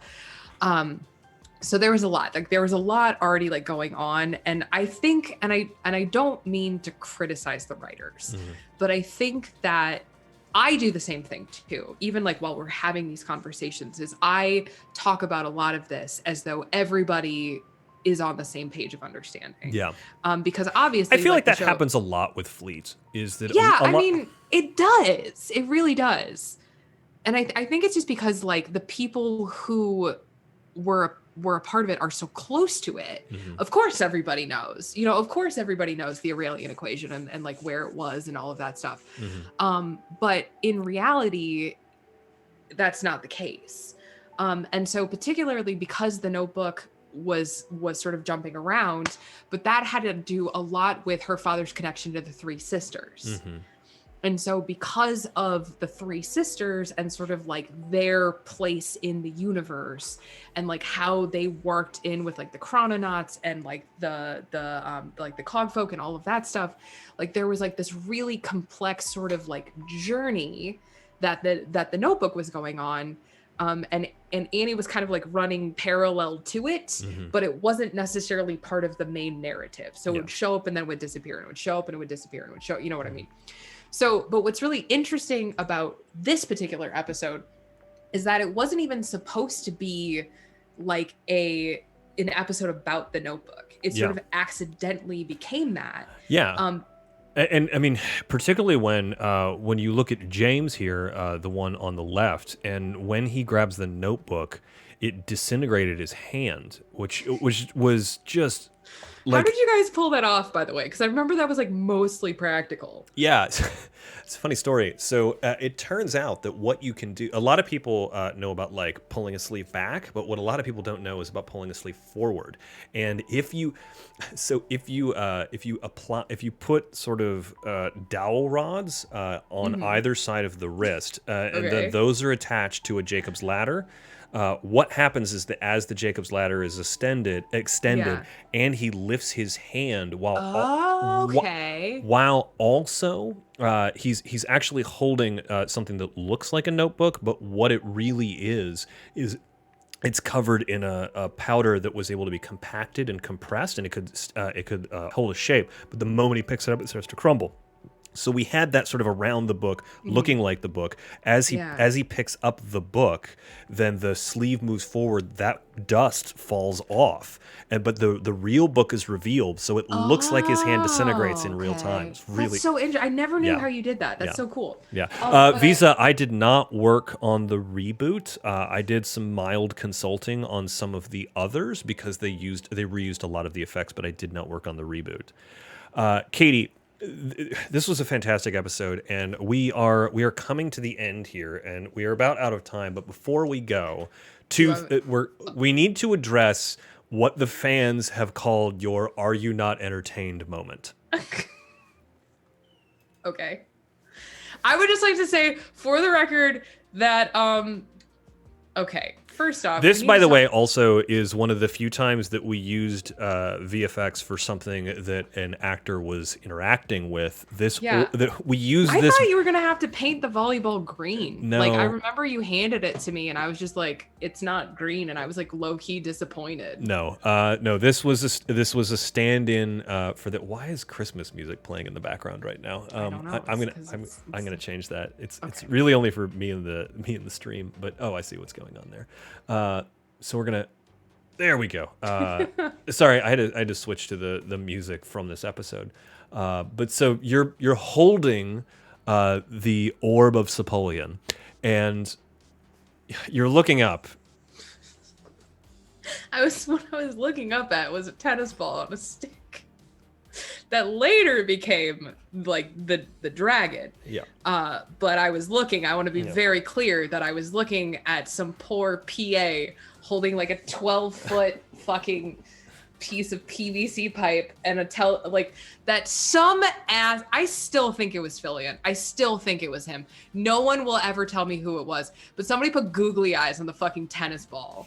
And so I'm trying to do this like really epic, like I'm gonna save the crew monologue. Saito Sinin picked up on this because I think Saito Sinin saw the special edition Blu-ray release with the blooper reel because they're saying this looks like a blooper moment, and this specific screen grab is because you broke. If you look in the bottom, well, I'm laughing, but also if you look in the bottom, you can see the PVC pipe. Yeah. Like down in the like left bottom corner, like you can see the little PVC pipe sticking out at the end because it was like they're like holding it. So so basically I mean this was obviously from the the Gladiator episode, which I don't know why they decided what we needed more than anything was a Gladiator episode, but here we are. But also the thing of it is like I'm not what I would call an athletic person. And then the writers were like, BT dubs, we're gonna we're gonna do this Fun. So gymnastic scene with Annie, and I was like, what could possibly go wrong this day? Yeah, fun fact. While Catie did visit Bridge Studios in British Columbia, she never participated in any of the raid battles on their 100-foot by 50-foot green screen. Got to do anything cool. Nope. I was too young. They were like trying to keep me alive. We just dressed you in weird stuff and threw volleyballs at you to Right? I mean, like I was like the token like girl badass, and so like I did, like, you know, if there was like a battle, I mean, sometimes I was battling. Like I got to be in the Battle of like Gorgon Field and stuff, which was really cool, and the Battle of Blue Mast. Like Annie fucking saved the whole crew. Battle of Blue Mast. Yeah. But like a lot of the times I was off doing like mechanic stuff. So I got it. I understand why they wanted to like show a different side of Annie, but like also like that dress was hideous and it was so hot and I was so sweaty. And we filmed it on an actual literal gladiator field. And it was the worst thing. But the thing was that if you look in the picture, you can see like I've got the like Deltonium like plasma thing strapped to my thing. But the problem was like, I don't know if like you were in charge of it or whoever, but it kept buzzing when it wasn't supposed to. And so I'd be like, and me and my crew will not stand this day. And we will. And then we just go buzz. And I'd be like, fuck, what? And then I'd be like, okay. And then like they would kind of be like, God damn it, Catie. And I'm like, I was startled. And everybody got really mad at me. And then it turned out it was because there was a short in it because I was so sweaty. Yeah. And I was wearing this black costume in direct sunlight. The issue that was causing the short, it turns out, was that there was a not too far away, there was an amateur ham radio enthusiast who had a tower in his backyard, and he was trying to broadcast at that time, and it was interfering with the equipment and causing a short. Hashid 2001 has a question for us, and then I'm going to move into the final topic before we leave. Okay. So Hashid wants to know, before you end, which ship of the Eastern Fleet was your fave? Scylla, the Maelstrom, the Storm Chaser, or Nuria? Oh, man. Like, I feel like, okay, I played Annie, so I'm a little biased. Yeah.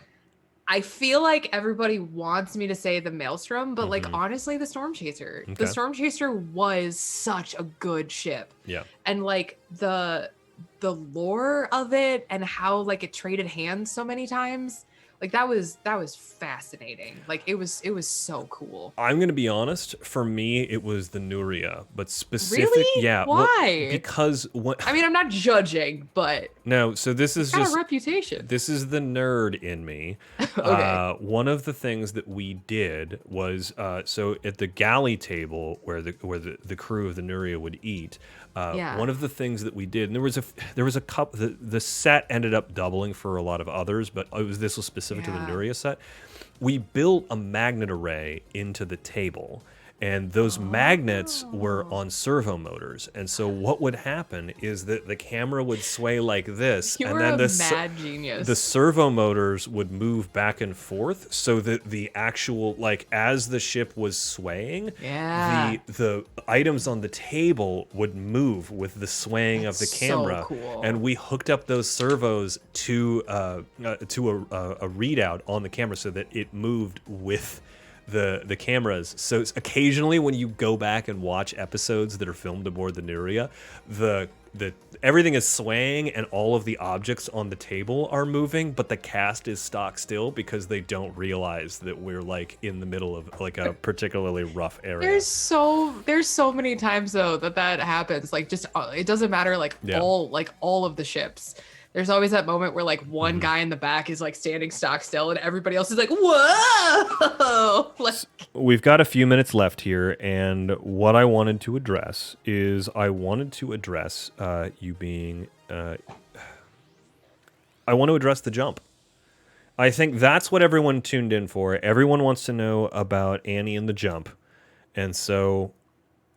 we don't have very much. We'll do another one of these another time. Yeah, as a matter of fact, I think we might have more of these interviews in the future that we will let people know about in the Discord.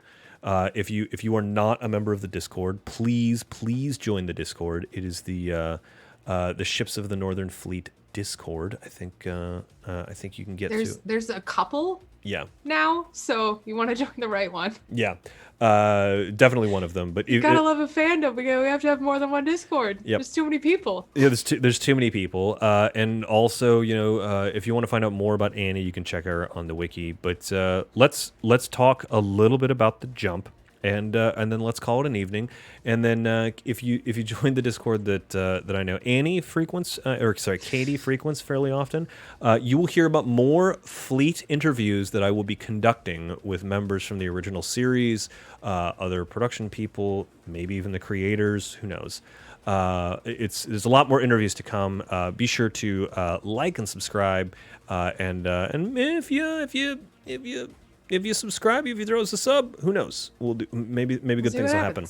It'll get crazy. But just tell us a little bit about the jump, and then we'll call it a night. So first off, because you talked about it earlier, and I just want to put it out there, like Chauncey and I, like, we butted heads sometimes, but like the writers were really good to me. The writers were really, really good to me. And we got along really well. But the weird thing is, and I didn't know this like going in, because I mean, I'd never done TV before. But like when a character dies, everyone assumes that like something happened, like something, went wrong, or like, oh, they got kicked off the show. I mean, one of the beautiful things about Fleet was that periodically characters would die just because characters died. Yeah, I mean, characters would just die in the book, or I mean, like that kind of thing. Or in my case, sometimes characters died because they needed to go to college. Like, that's what it was. And I mean, I feel bad because like I get this question at every FleetCon, and everybody's like, oh my God. And I'm like, I was so young when the show was filming. And I spent almost 5-6 years like pretending to be somebody else. Yeah. And you had to find out who you were. Well, exactly. I had to find out who I was. I like, and it sounds kind of pretentious, but I also wanted to like refine my craft. And like, because I like look back on some of the early episodes, I'm like, what is that? How you were going to do it? Like, Jesus. And so I just decided like it was time. And especially because of like what we talked about earlier with like the variants and like the time jumps and all of that stuff. I realized that like, there could be, and I mean, Annie did come back. She came back in season 5. She came back again in season 6 with the Pepper's ghost.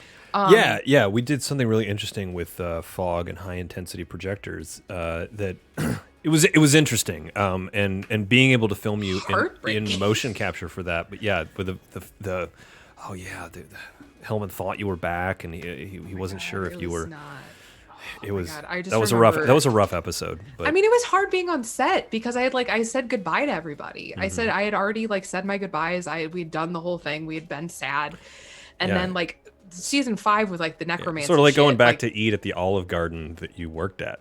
Exactly. That's exactly what it felt like. It felt like going back to a restaurant that I worked at, because like I was just like, okay, like, all right. And then everybody, like, nobody knew like to make it a big deal or not, especially after season 5 with, you know what? I'm just going to say it. I'm just going to say it because I feel like at this point, like my NDA is up and I'm not going to get in trouble. And if I do, what's going to happen? They're going to fire me. I so adamantly disagreed with the necromancy stuff in season 5. Like, I feel like it completely devalued the jump. It completely devalued that closure and that story that we had been building to for like 2 seasons. Like, that arc started in season 3, like episode 3. Like, it was early. And we built and it was a slow burn, and there was like loss, and then Bosley, and then Ren, and then like the addiction thing, and then like biscuits, and like just, and everything just like went. And then just like 2 episodes into season 5, I get this phone call and they're like, we're bringing you back. And I was like, okay, no, don't do it. But I had to. I was contractually obligated. Like they owned me for another like year and a half. And so I had to do it. And I felt dirty and gross about it, and the fans hated it. So if you're like watching this, I'm really sorry about that fucking arc. Because I just thought it really sort of ruined what could have been like a really good ending. So that's my little rant about why you shouldn't use necromancy for evil when fan service. Don't use necromancy for fan service. Hashid 2001. Don't do it. It's so lazy. Hashid 2001 has a good point though, is that the connection between the jump and the necromancy arc is explained really well in the books. It's just that they missed out a lot about all of that in the show. I do. I really agree with you, Hashid. Like. Yeah. It's so like laid out really well, and like especially like with like the bee goddess and all of that stuff. Yeah.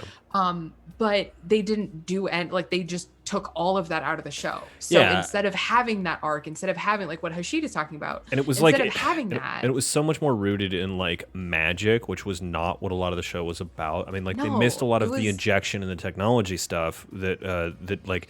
I mean, the whole thing with the techno sorcerers, you know, and like even like sorcerer was just really like an easy word for it, because what they were doing just was involving both nanotechnology and hyperbaric radiation, and the fucking ship's mechanic. Yeah, she was the fucking ship's mechanic. So like, why the fuck would you make it magic when like she.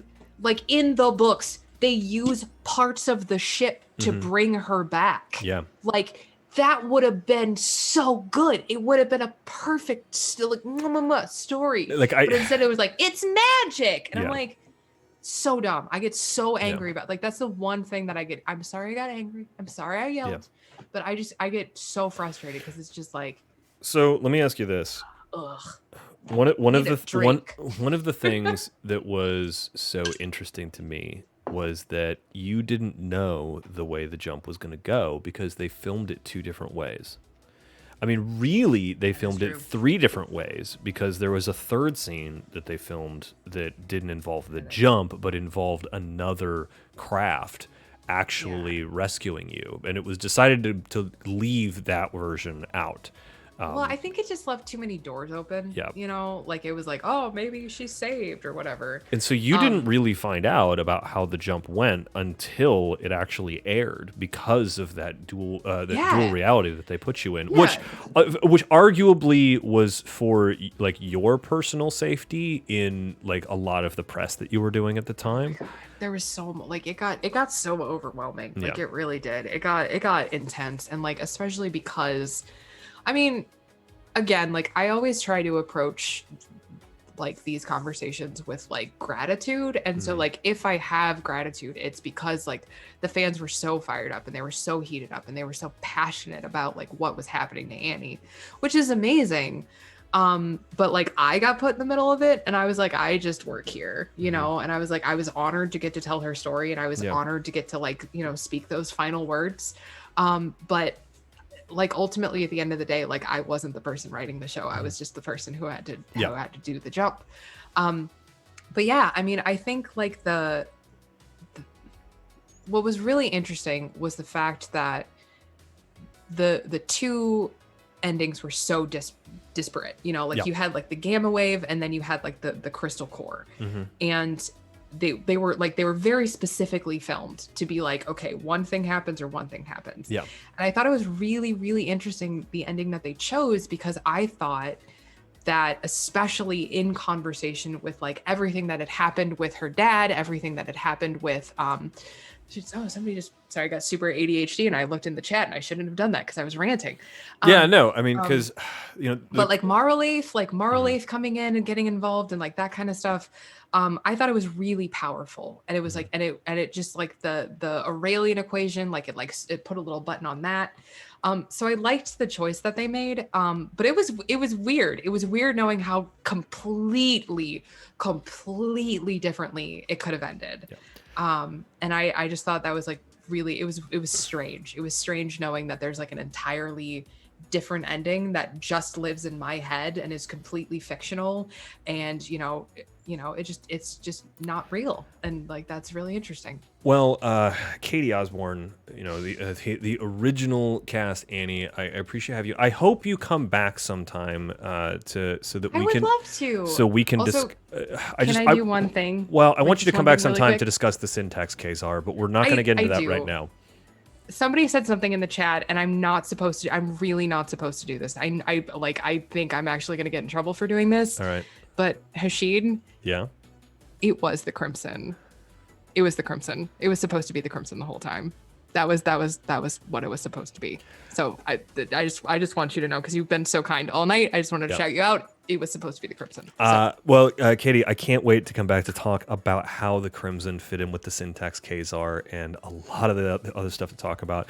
Thank you so much for tuning in tonight. We really appreciate you. By the way, Catie and I play Dungeons and Dragons with some other comedians and a wonderful magician named Curtis Hendricks. We play Dungeons and Dragons every Thursday night.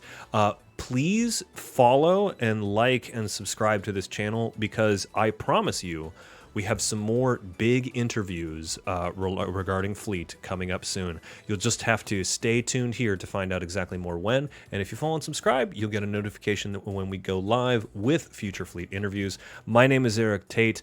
Thank you so much for watching. We'll see you next time.